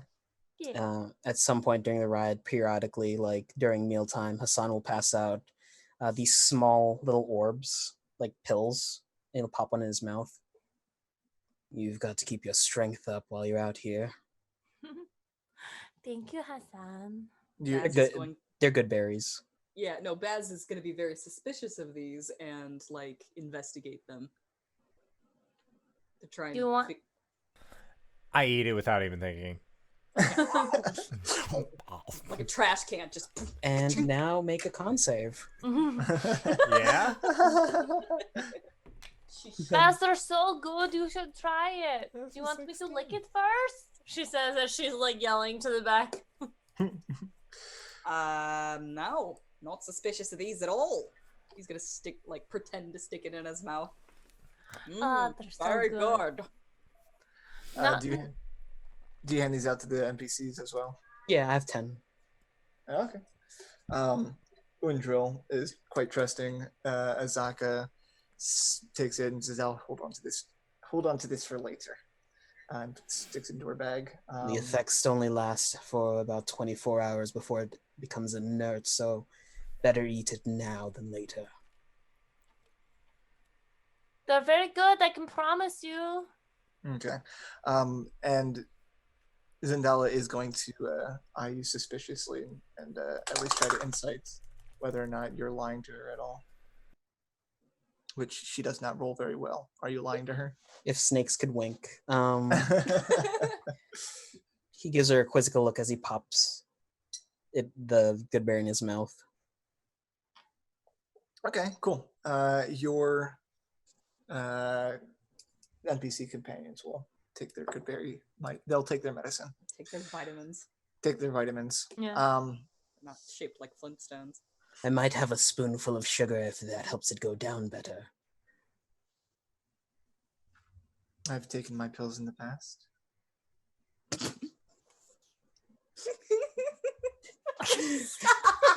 Stop! Tyler! What happened? I wasn't here. You travel down the river all night, and the next day is beginning to dawn. What would you guys like to do? While I'm chilling with Izaka, I'm going to drop some thieves' cant every now and then to see if she recognizes it. With Azaka or Zendala? Which one? Zendala's on your boat. Zendala. Sorry. Zendala's the one that you don't trust. Zendala. Thieves can't, eh? No, she doesn't seem to be picking up it at all. She looks at you quizzically and says, "You're a strange little man, aren't you?" Not that little. She looks down at you. She's not really that much taller, probably around 5'8". Definitely didn't pull that number out of nowhere. Lady Bagu, thank you for the follow. By the by, we got raided earlier. Did. Oh, Thank you for the raid, Lizmac. I saw it retroactively. I apologize. Yeah. the next day begins to dawn. What would you guys like to do? You have been up for quite a while. We could take turns sleeping.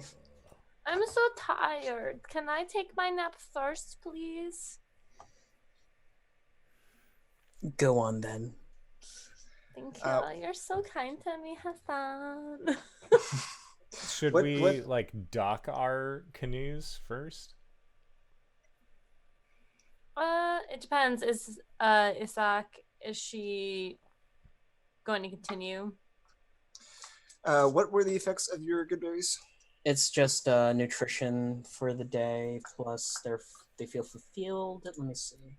Feel fulfilled. Feel fulfilled. Restores 1 hit point, and the berries provide enough nourishment to sustain a creature for a day. That's it. Okay, cool. Azaka will say that will want rest for a little bit before continuing, at least a couple of hours. Unless you guys want to stagger who's rowing at any time. Zindala is sitting in the back doing most of the rowing for your guys' boat. Yes, a rest would be quite nice.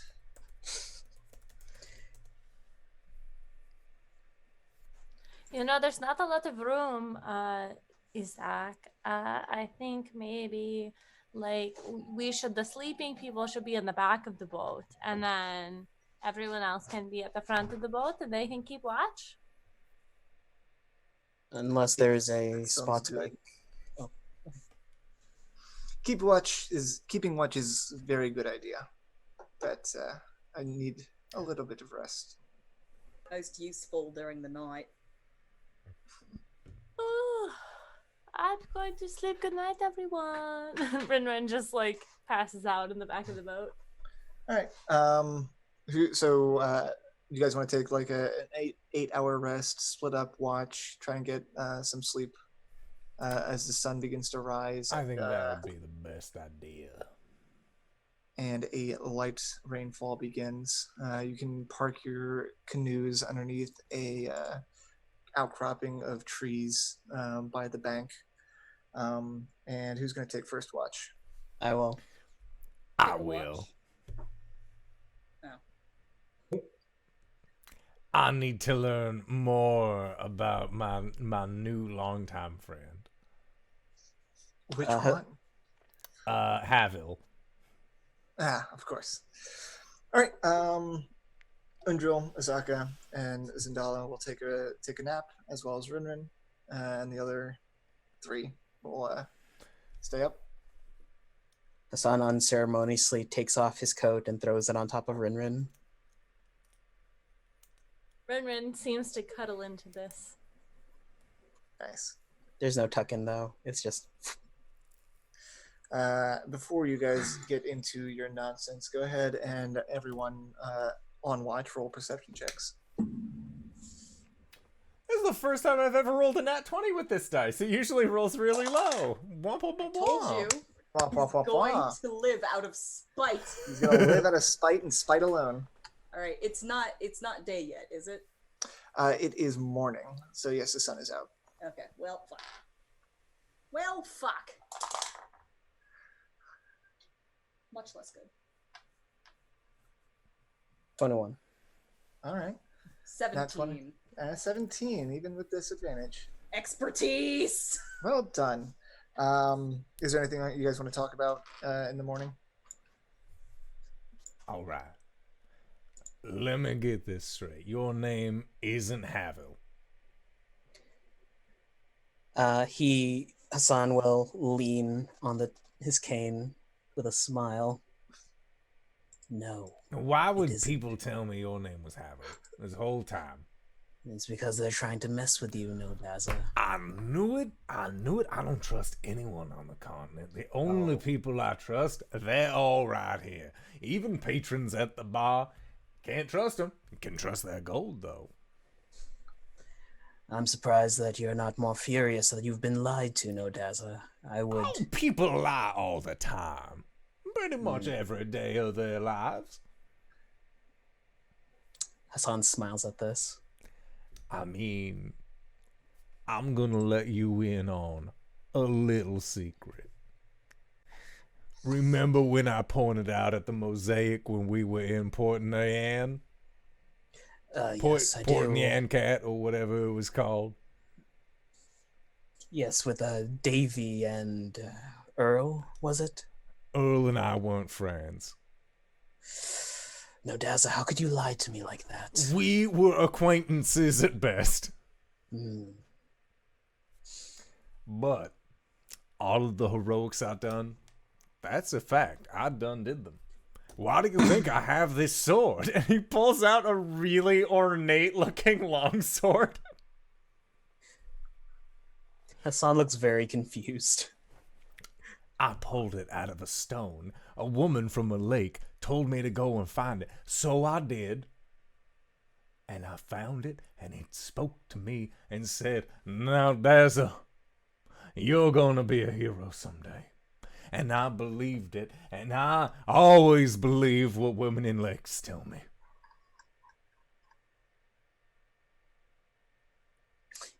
If Hassan could blink, it would be the slowest blink. You are a interesting man. As you were telling this story about how you are the chosen one who received a sword from the lake, which is always a good way to place government off of, you hear a commotion in the woods approaching you. With your nat 20, there is the telltale sound of metal clinking on metal, indicating to you that this is likely some form of patrol. Bagal.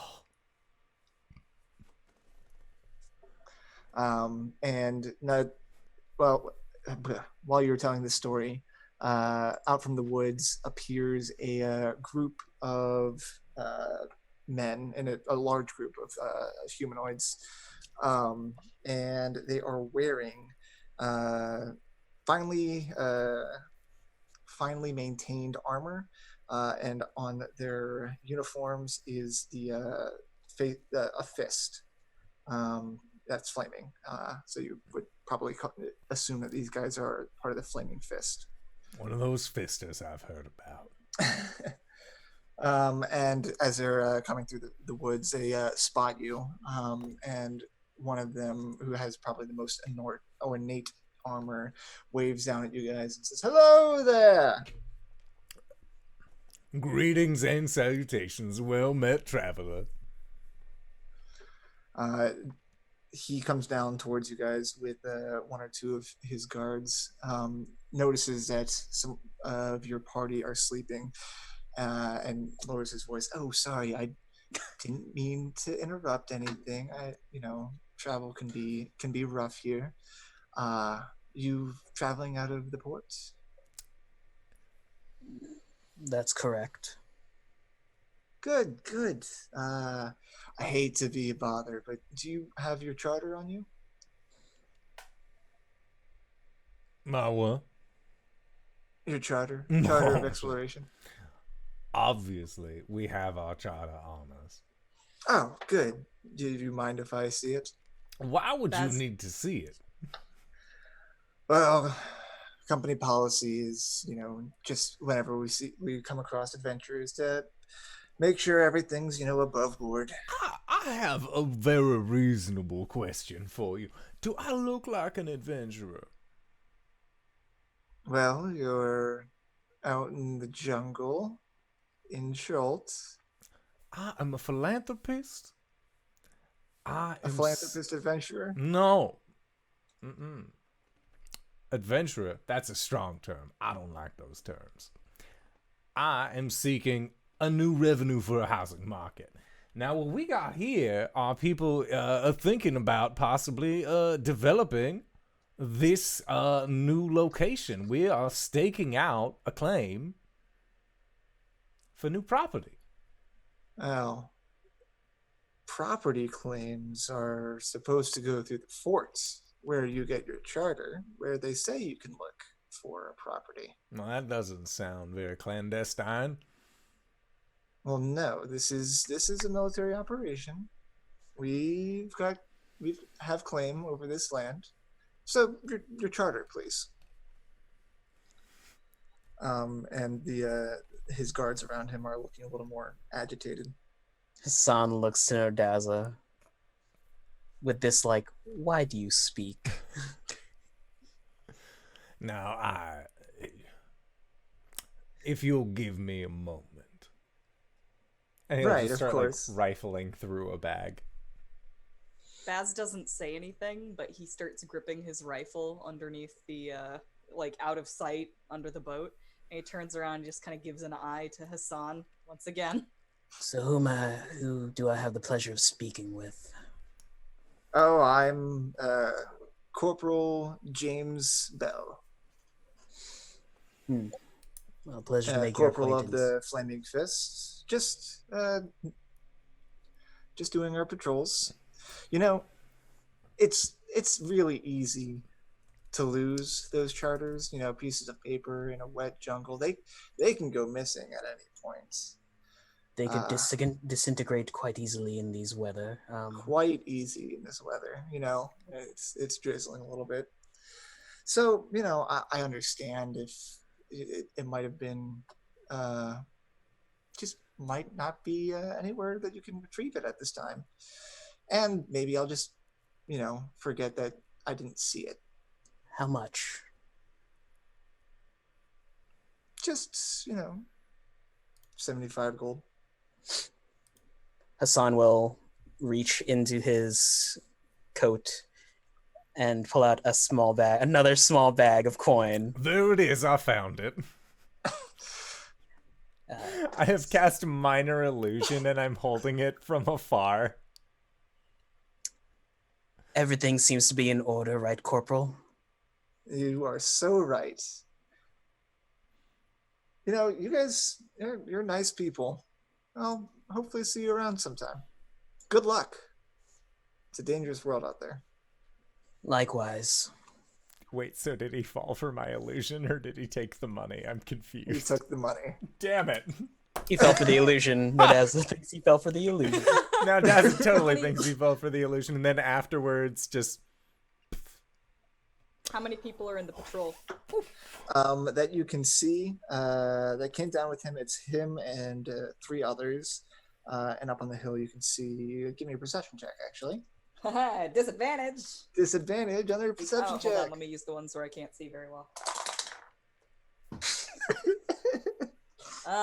That's gonna be a 9. Okay.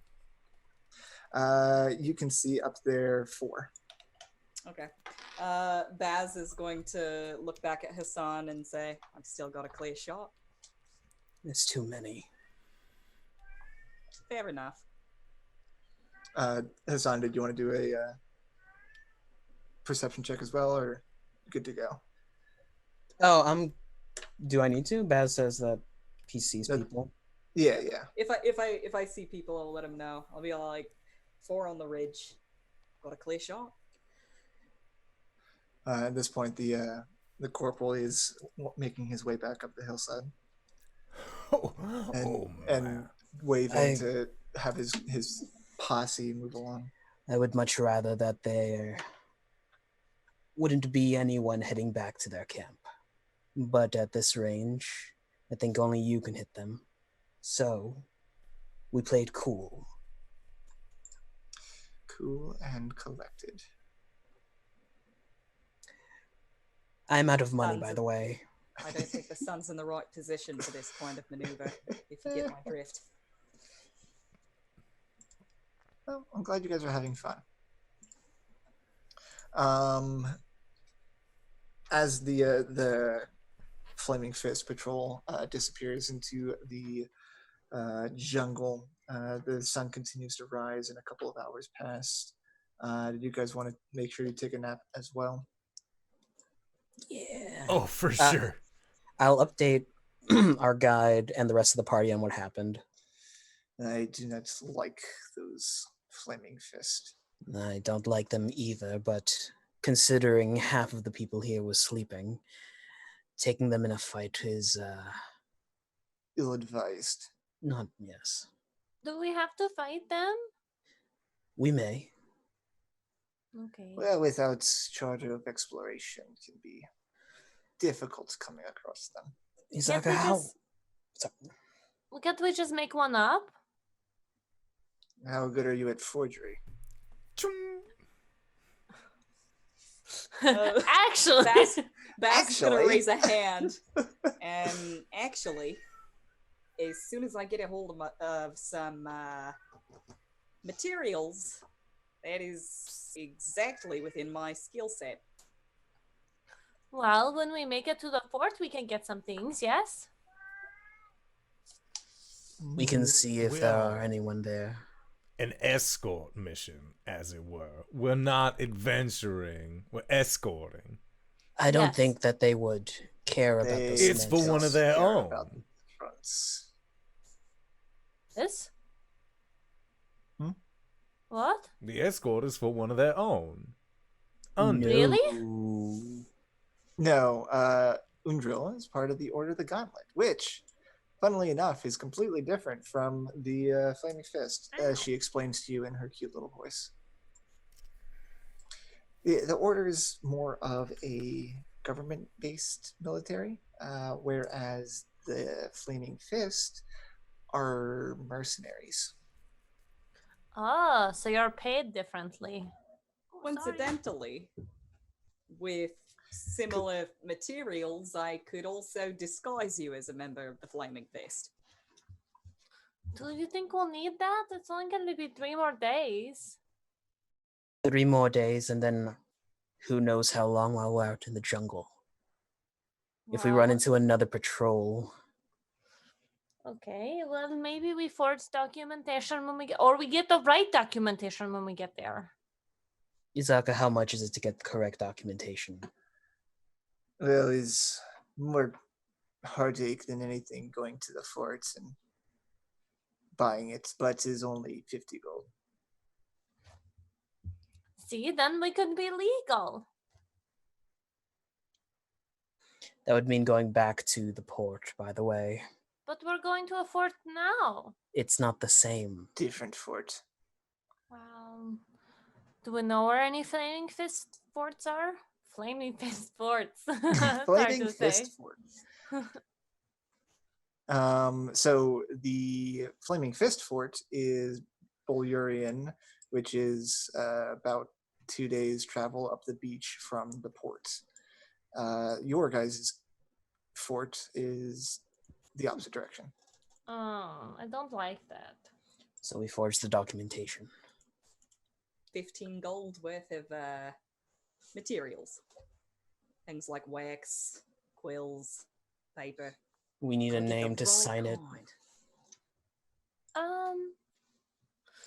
We already you got the name, right? You did get a full name and rank. True. His name So- is Yeah, Is that a Captain lot Jim more Bell. money? Thanks. No, His name's Jimmy Bell. So you know, Ungol, did the fort that you guys were at before Cap Righteousness, right? Yes. That's further up the river than Camp Vengeance. So, like, are we going to run into any of this, like, undead?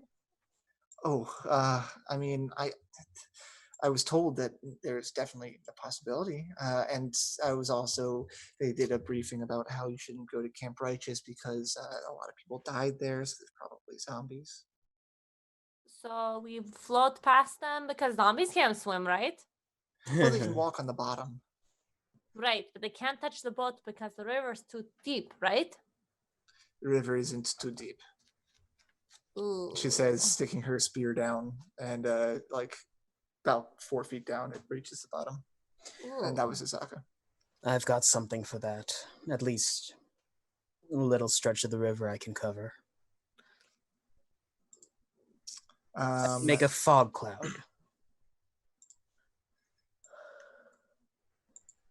And then from the Okay. back, Zendala, are we going to move anytime soon?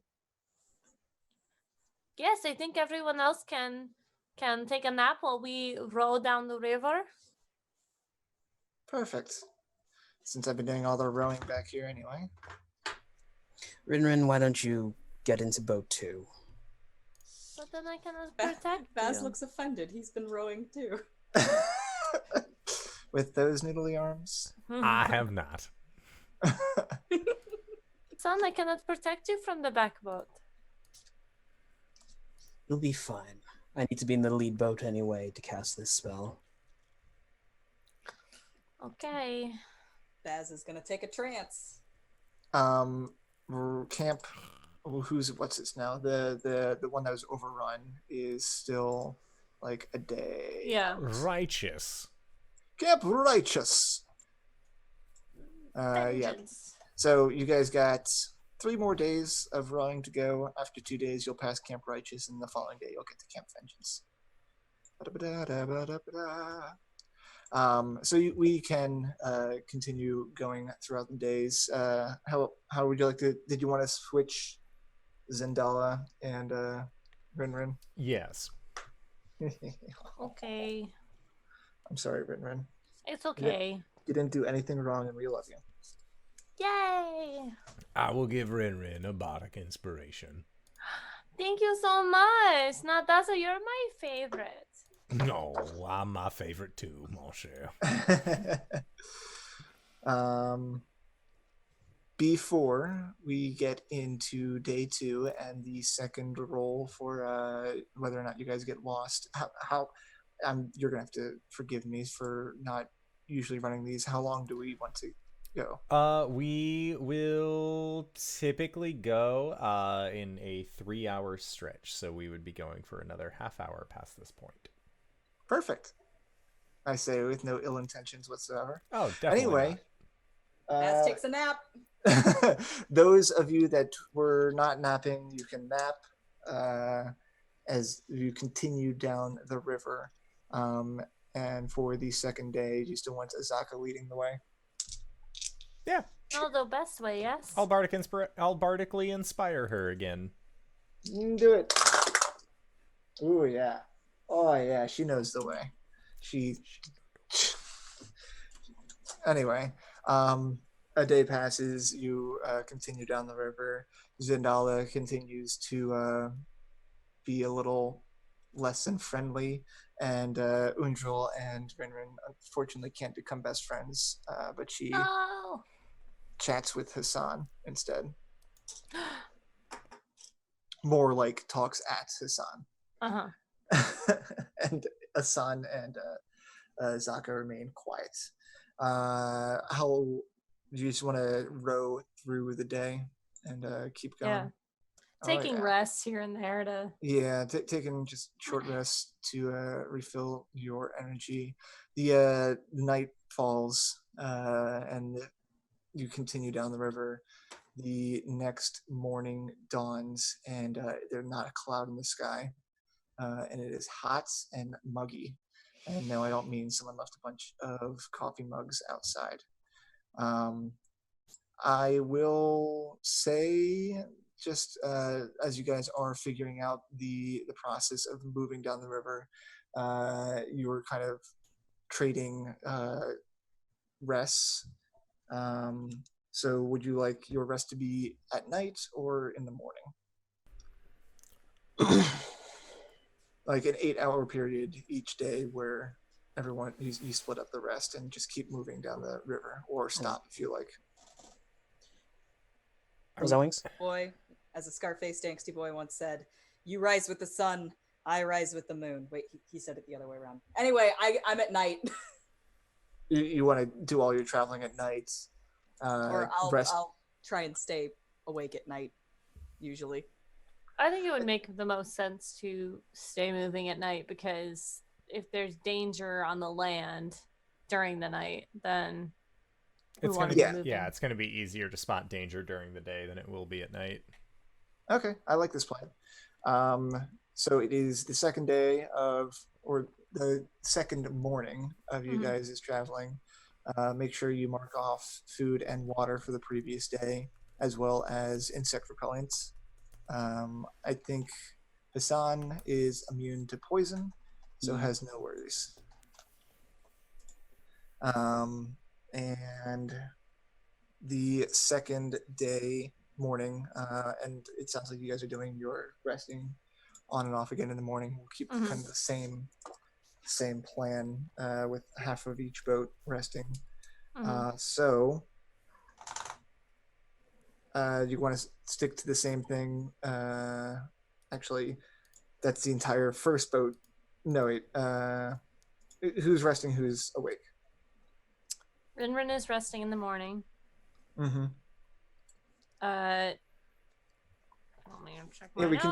can call it morning and afternoon. So Isaka is resting in the morning.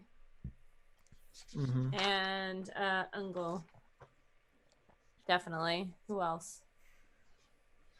Zendala can too, but that leaves Hassan to row the first boat alone. It's fine. Okay.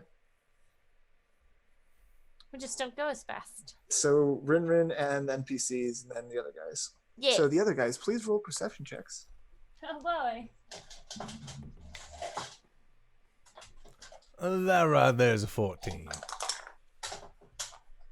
13. Everything happens during the day. 16. What are your perception checks again? Sorry. 14. 13. Teen. Disadvantage.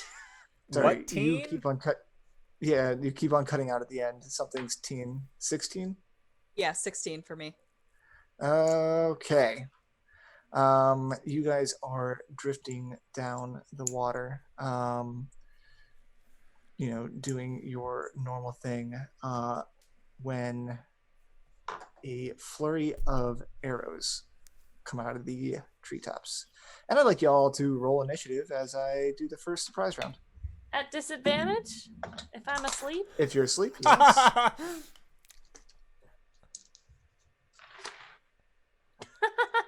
Why was that? Why was a laugh? Steven got 2. Yeah.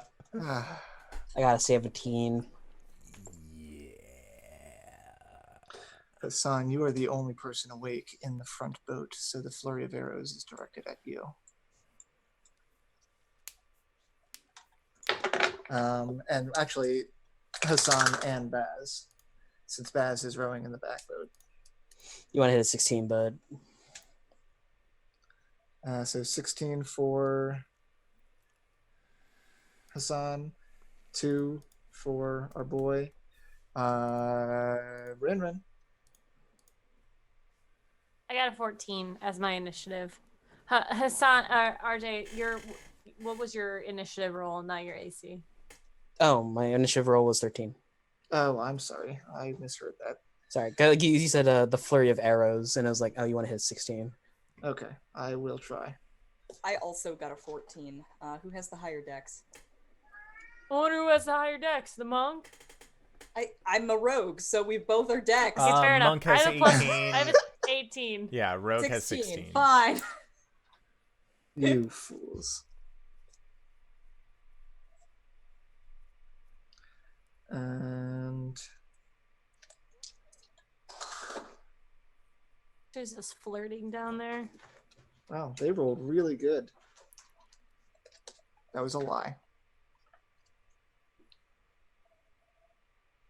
Maybe.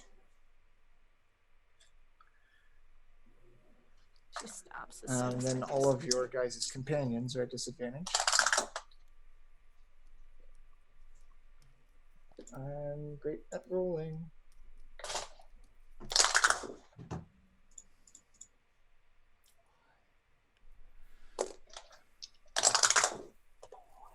Sweet. Frankie's upset because there's a door closed. Doors closed are just the absolute worst. I know that. Alrighty. And then, sorry, this is first combat, It's first Yep. combat jitters. What could possibly happen in the first combat? Probably nothing good. Just grab my face.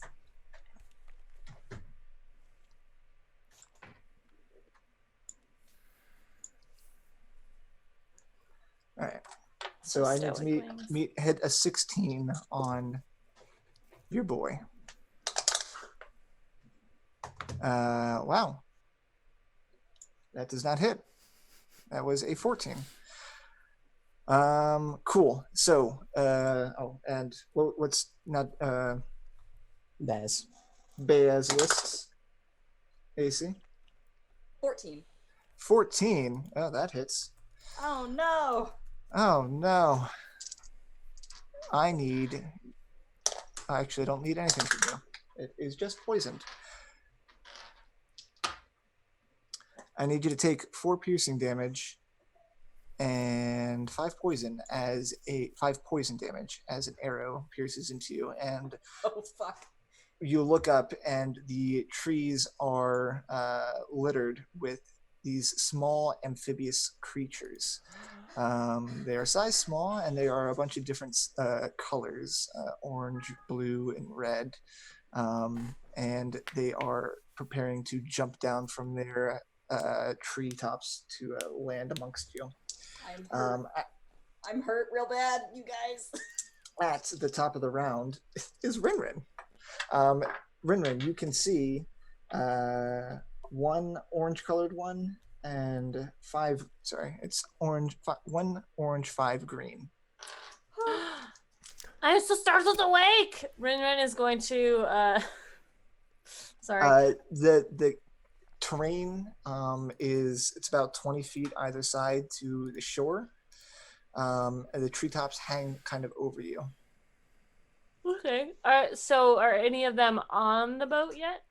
Not yet. They are preparing to jump. Okay. I am going to move. I'm going to move across to the front boat, as much as I can, or as well as I can. I assume since they're connected, I can kind of just like blip blip. And I'm going to go over to Hassan, and then I'm going to use a dart to attack one of them.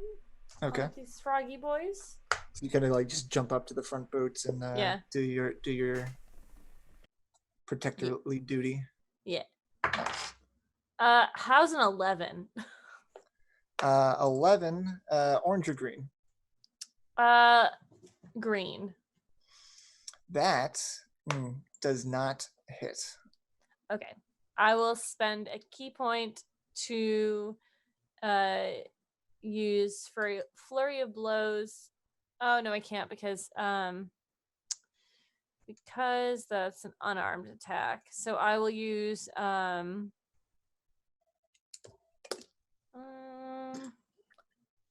I'll just hold my position here. Okay. Yeah, sounds good. I will as a free action like extend my claws and then do a roar out into this area so that these creatures know I mean business. You mean business, and they know you mean business. If you want me to make an intimidation check, it's -1. Okay. But I can do it. Unfortunately, none of them are injured yet, so I don't think it's going to work. For them to be intimidated, a little bit injured, and then you check against them. Cool. Next up in the order is Baz. Baz is hurt real bad. He's still got a poisoned arrow sticking out of him. He's gonna hit the deck, and he's gonna cast fairy fire on as many of them as he possibly can. Okay. That's a 20-foot cube. Yeah, you can get all the. There's, what is there? 6 total. There's 3 on one side, 3 on another. So you can choose which 3: the orange and 2 greens, or 3 greens. I'm gonna try and get 3 greens. Okay, cool. Do it. Yahtzee. Yahtzee. You need to roll dex saves for me. 3. Yeah. Right. The save is 9. 9? I'm not charismatic. 9, you say? 9, I say. 9. Well, that might actually be okay. Dex save? Yes, please. All right. One of them makes it. That's fine. That's the one I'm going to try and murder next turn. Okay. So I fall prone. Nice. Wincing and gripping that arrow in my shoulder. Or So my 2 body, wherever it is. 2 are fairy fired, fucking right? knee. Yeah, like you literally took an arrow to the knee. 2 of them are fairy fired. 2 of them are? Oh, I thought you only said 1. Okay, 2. One made it. 2 failed. Cool. 2 of them are fairy fired. Excellent. Yes. All right. Hassan. Sorry, thinking. Hassan, how far is Baz from me? He is on the boat behind you. I'm going to say the boats are close enough that you can transit between them easily. So at least 15 feet. Okay. I'm going to. Sorry, I have options. I have some options. Options are great. Hassan shifts behind RinRin and pats her shoulder. She gets a Shield of Faith casted on her. Ooh. So that's +2 AC.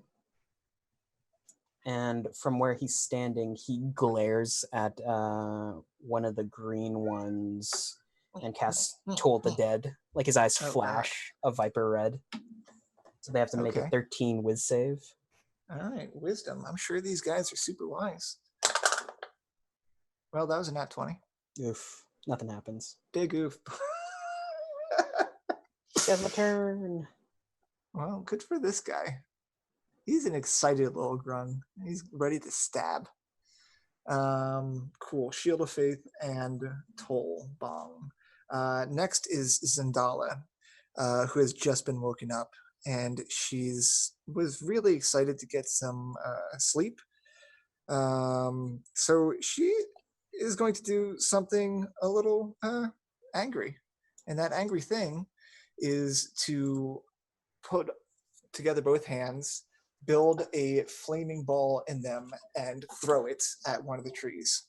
And she's going to cast Fireball. We don't light the jungle on fire. It's not raining today. But it was raining overnight. It was raining overnight, but it is not raining today. 20-foot cube, and they have to make a dexterity saving throw. It's against 3 of them. Where did my dice go?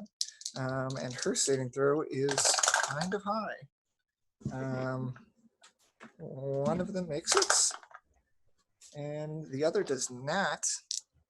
And that's 86.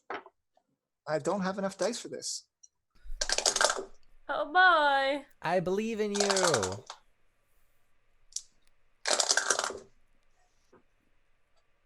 I can hear all of the 3 dice you're rolling. Right? 2. Cool. 2 dice.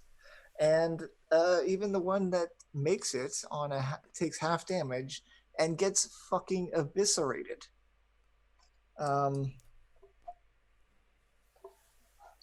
That was against the ones on the right side of the boats, which happened to be the ones that Fiery fired. Zendala, you foolish fool. You are a foolish fool who have made foolish decisions and cast a fireball. That is her action and a bonus action. I don't know if any of these are bonuses, and that's a reaction, so she will stand by on that. Next is the mean-looking one, and he is going to shoot an arrow at Hassan since he missed the first time. Is he right behind me still? He is. Can I deflect it? Tell me again your deflect. Well, it's if an arrow hits me, I can use a key point to make the damage either lower or I can catch it. Okay. It is a 21 to hit him. Okay. My AC is a 19 right now, so that would still hit me. Okay. It's up to you because it's trying to aim at him, but I am his bodyguard. Yeah, it's trying to aim at him. Mm-hmm. And I'm just gonna say that the geometry works out so that it's since he's above you guys, he can kind of just shoot down at Hassan. So that's a 21 against Hassan, and then these are going to be his damage. It's fine. I swear, I'm trying to target the. Oh, you stupid grung. You shot the person who is immune to poison damage. That's one. Or sorry. That's 4 piercing. Okay. And 8 poison. Okay. I reduced it by 10.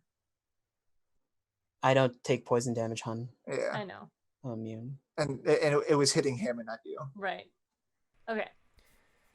Sorry, later if the geometry works out, we can use... Oh, I see. Okay. I thought you said it did work out. Oh, sorry. I said did not. Anyway, he shot at Hassan and hit him, and you feel a trickle of poison try and hurt you, and you laugh heartily. He doesn't laugh. Okay, sorry. He next, eyes the arrow and then eyes the grung. Like, really? these two fools are going to jump down onto the back boats with Naodaza, Baz, and just Naodaza and Baz because RinRin ran to the front. Good job, RinRin. Naodaza's still asleep. He hasn't gone. He hasn't woken up. Nothing has happened for him. This is where he dies.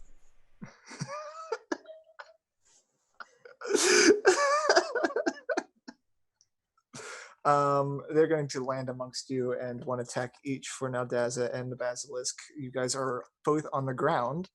This is very bad. This is at advantage. No. That's Nat 20 versus Naodaza. Well, good, because any attack is a critical hit while I'm unconscious, so... Okay, well, I'm glad I wasted that Nat 20 on you. It's a 15 versus Basilisk. Oh, yep, that'll hit me. Okay. I need both of you to make Constitution saving throws. Is this a disadvantage? No, I don't think it... Let me check conditions for unconscious. No.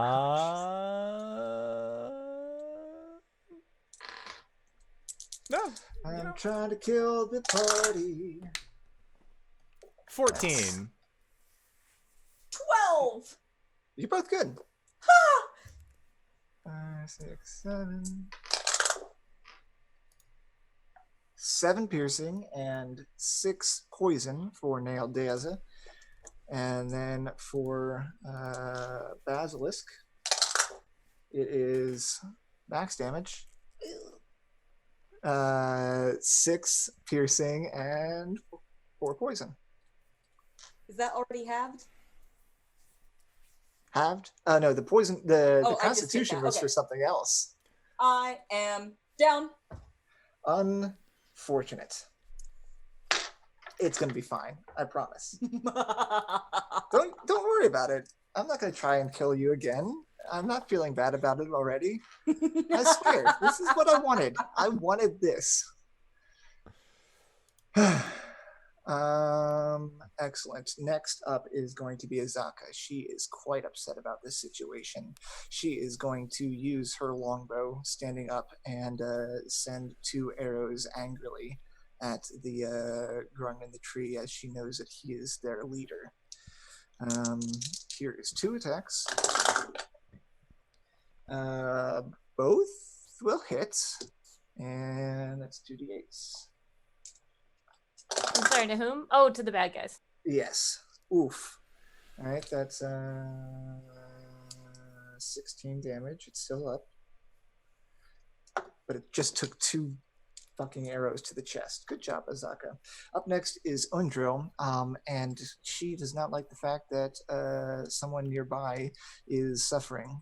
So she is going to scramble through the, how you say, boats and cure wounds on Basilisk. Ooh, that's good.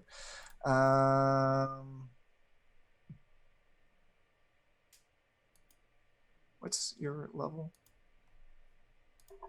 Excuse me. Yeah, 10 hit points back for Basilisk as she heals you up. She lays her hands on you, saying, "It's going to be okay."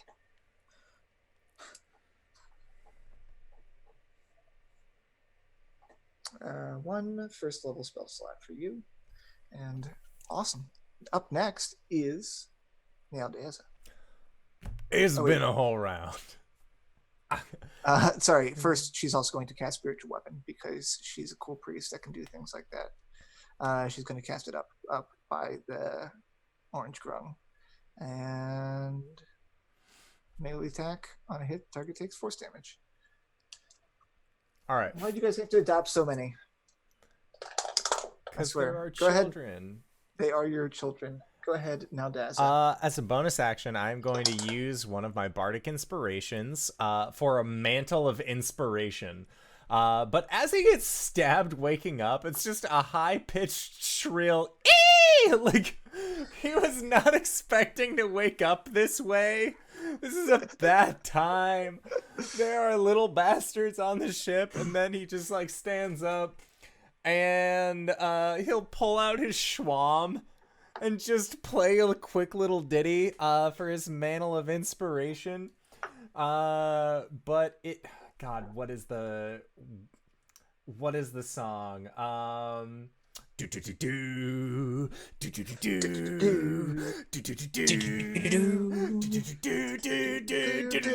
just starts like, but it's on a schwam, so it's just like, it's just, it sounds awkward in the middle of this fucking woods with all of these lizard people attacking him. But I am going to give Baz, Hassan, and Zendala each 5 temporary hit points. Using my Mantle of Inspiration. And then for my spell for the turn, I'm going to look around. I'm going to see this this orange grung. And clearly this grung looks like, metaphorically speaking, they are wearing the fanciest hat, so they must be the leader, because they don't look like the others. They're still alive. They didn't get, like, incinerated by fireball. No, the orange one is still alive, still up in a tree, and still with the bow, and realizing that it was stupid to shoot the poison immune one. All right. I am going to cast Dissonant Whispers at 2nd level towards them. Ooh. So they need to make a Wisdom save of 13. They are super wise, I say, as they roll a 12. No, that was a lie.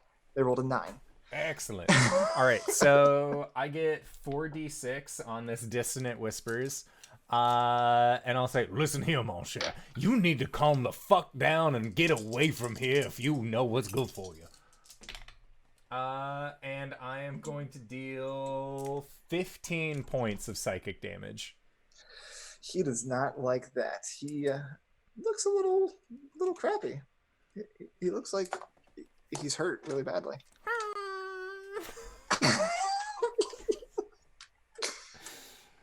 Just play the schwam.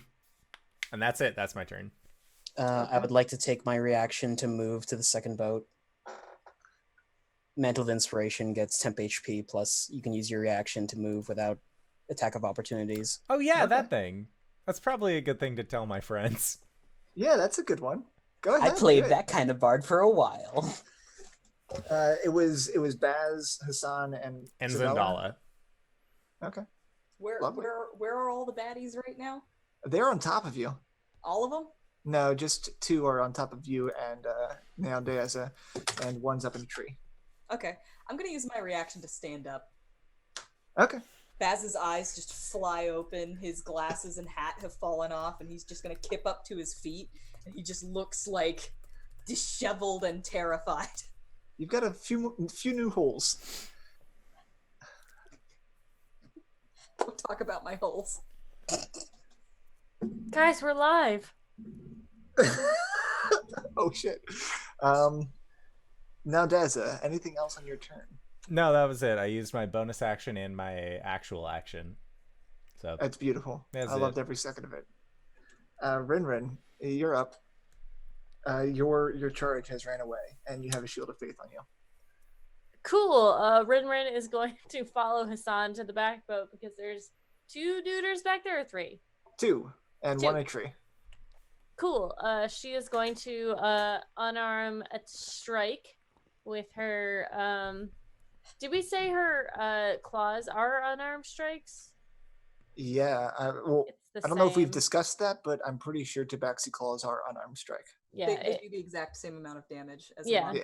It's just slashing versus bludgeoning. So she is going to do that. She's going to strike out at one of them. Okay. Ooh, that's a 19 on the first strike. and then use a key point to strike again. That's Okay. a 14. Both will hit. And I need you to make a Constitution saving throw, please. Okey-dokey. How's an 8? That doesn't make it. You are poisoned. Okie dokie. That's is 14 damage. Ooh boy, is that the first hit or both hits together? Both hits together. It was 8 and 6. Okay. Yeah, the second punch will concave its little soft froggy head, Cool. and you get slime on your fingers from punching these. Okay.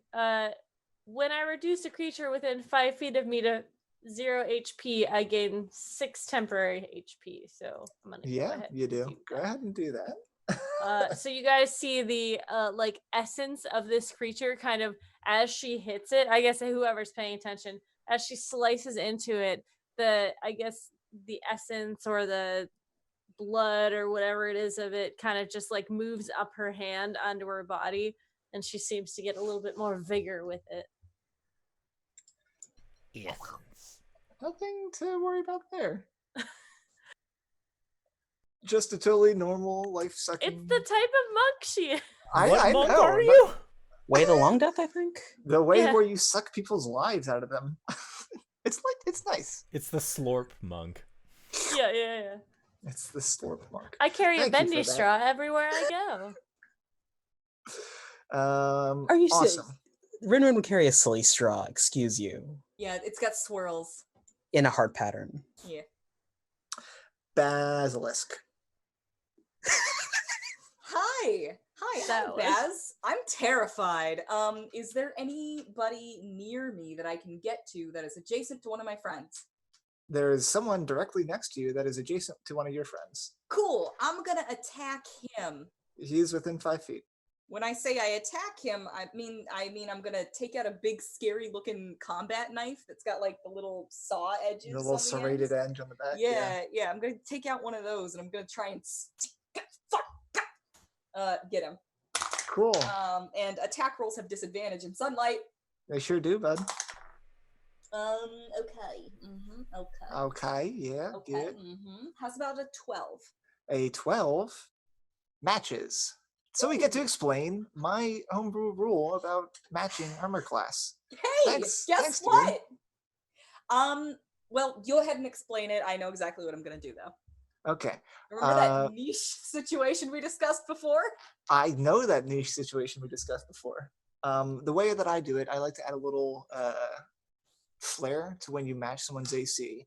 So when you match, you get to choose of 3 options. You can do half damage, you can impose disadvantage on its next attack, or you can impose advantage on the next attack against it. Which I'm going to choose to do advantage on my next attack, which with my bonus action, I get out a butterfly knife, flippity flippity. So what this looks like is I get out my scary combat knife and I go to stab him, but I accidentally punch him in the face instead. I take advantage of that to try and get him with the second one. So I'm just gonna roll flat because normally this would be with disadvantage. Here I go! Natural 20! blah, blah, blah. And I get to put sneak attack on this.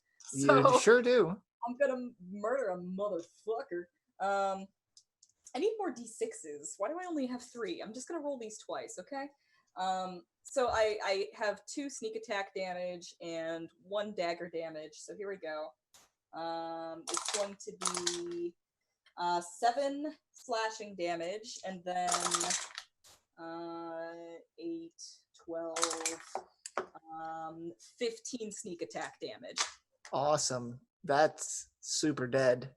So, like, I'm all covered in grung blood now. Do I need to make a con save? You sure do. Okay, I do that. Boop. How's a 17, motherfucker? Good to go. Awesome. So Baz is just, oh God.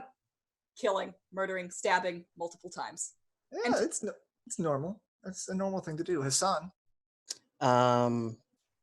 During the initial fight, Hassan had thrown off his coat. With his reaction, he hopped to the other boat, and as he's hopping, he throws his staff point first into the wood, and it rattles as he casts his totem, spirit totem, and out pops it starts rattling as a giant snake coils up out of the base and through the handle, and it floats there for a second before it turns into a circle and bites its own tail. Your reverse. Ouroboros.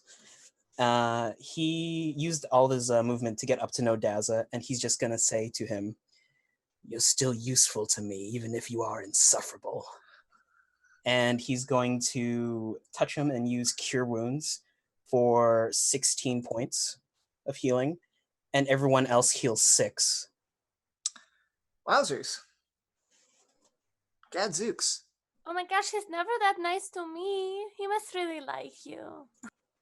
He's still useful to him.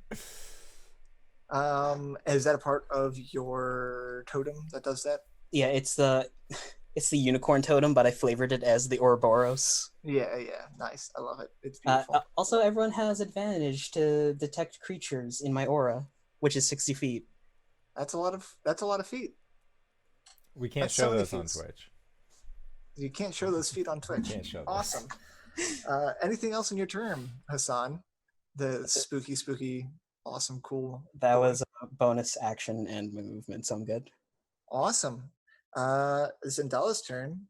She's feeling pep in her step, but she doesn't, maybe casting Fireball in a forest, bad idea. So she's going to cast Ray of Frost at the remaining ground. There is just one left in the tree. It is a 17 to hit, which it will, and it does a d8 of frost damage, which it does, and it hurts. Or cold damage, and its speed is reduced by 10. It looks not good. Up next is its turn. So it is alone. It is afraid. It is naked. It doesn't like this. It's going to make a very strange churring noise. It's exactly how it's worded. The grung makes a churring noise to which grungs are immune. Each humanoid or beast that it sees within 15 feet, which is just going to be the back boat because it's directly below them, must succeed on a wisdom saving throw. Wisdom, please. So boy. This is the save of wisdom. Naodaza 11. has 15, 11. What else? 16. Okay. And RinRin. Oh no. The cat's in the way. That's like a 12. 12. All right. Naodaza, you are stunned. Everyone else is fine. And that was its parting annoyance to you guys as it turns and tries to leap away into the canopy, up to 15 feet away. It's jumping between trees, except Undril's axe is still within 5 feet, and she rolls in at 20. Hell yeah. People don't get away on this channel. Apparently just people don't get away. Let's see. How much damage does that spiritual weapon do? It does a d8. Of course, it'll roll max damage. Yeah, it's dead. Cool. She has an axe that she casts as her spiritual weapon, and it just swings down as it jumps away like a guillotine chopping off its head, and its body splooshes into the water. I have a very important question to ask you. Yes. So the Ouroboros, quote unquote, the unicorn spirit, Yes. gives advantage on all ability checks to detect creatures within the spirit's aura. Would this negate my sunlight sensitivity? Gives advantage on... Ability checks made to detect creatures. you know what? Sure. No, I like that. It's helping Hassan, you. you are my new best friend. You are blind, but now you can see. You should wait to see what I can do with the other spirits. Hell yeah. Okay, no, Hassan is like covered in grung blood, and he like blinks, and he's just looking around. His eyes are clear for the first time in sunlight, and he turns around, he looks at Hassan like he's a god. You see Well, that was Hassan. fun. Covered in blood, holding 2 knives. You see Hassan reach into his pocket for 2 leather gloves, and his other pocket for a scalpel. Now's my favorite time. Naodaza, are you okay? You need some help with that? You guys are great. No, Daz is Um, just frozen, but And break for the day. yeah. Yeah. That's where we will go into our second break. The break where we end the show. It's just a longer break. It's a longer break until next Every break we week. take, every step we take. You have begun your journey into Jolt. You have encountered some of the dangers. What more lies out there for you? Only time will tell. All right. So, with that, I would like to say thank you, Tyler, for running this game. Yay! I am excited. I cannot wait to keep playing this game. It's been wonderful. Hey, Tyler, where can we find you? What do you do? Hi, I'm Tyler, also known as @Frothy Inferno on Twitter. You can find me here, and what I do is guest DM for this exciting adventure into Tomb of Annihilation. And I think that's where the only places you can find me is here. That's fair. All right, and RJ. Hey everybody, I'm RJ on the interwebs. You can catch me here on Sundays and Mondays. On Sunday, of course, I play as Hassan. On Monday, I play as Calum the Shatterkai Wizard Cleric in our homebrew campaign. And coming up this Sunday, on Tuesday, I'll be over at the indoor. This Tuesday morning, I'll be over at the Hype Goblin as I play in their game. And then on Sunday coming up, I am over at G Game Nights with a K as we've revamped everything. We're playing 5e Fuck Pathfinder with the lovely LBHackEmUp. Hi, I'm LBHackEmUp. You can find me at LBHackEmUp, where I post pictures of kittens every day this month. You can find me here Mondays and Sundays. On Wednesdays, I will be on Nerdmerge's channel doing a game with Jordan with PH, Rod of 7 Parts. On Thursday, if you like sexy women and even sexier business, catch me on my channel, LBHackEmUp, for some sexy business on Max Gentleman. We drink wine and woo over the characters and generally not know how to woo people, so it's great.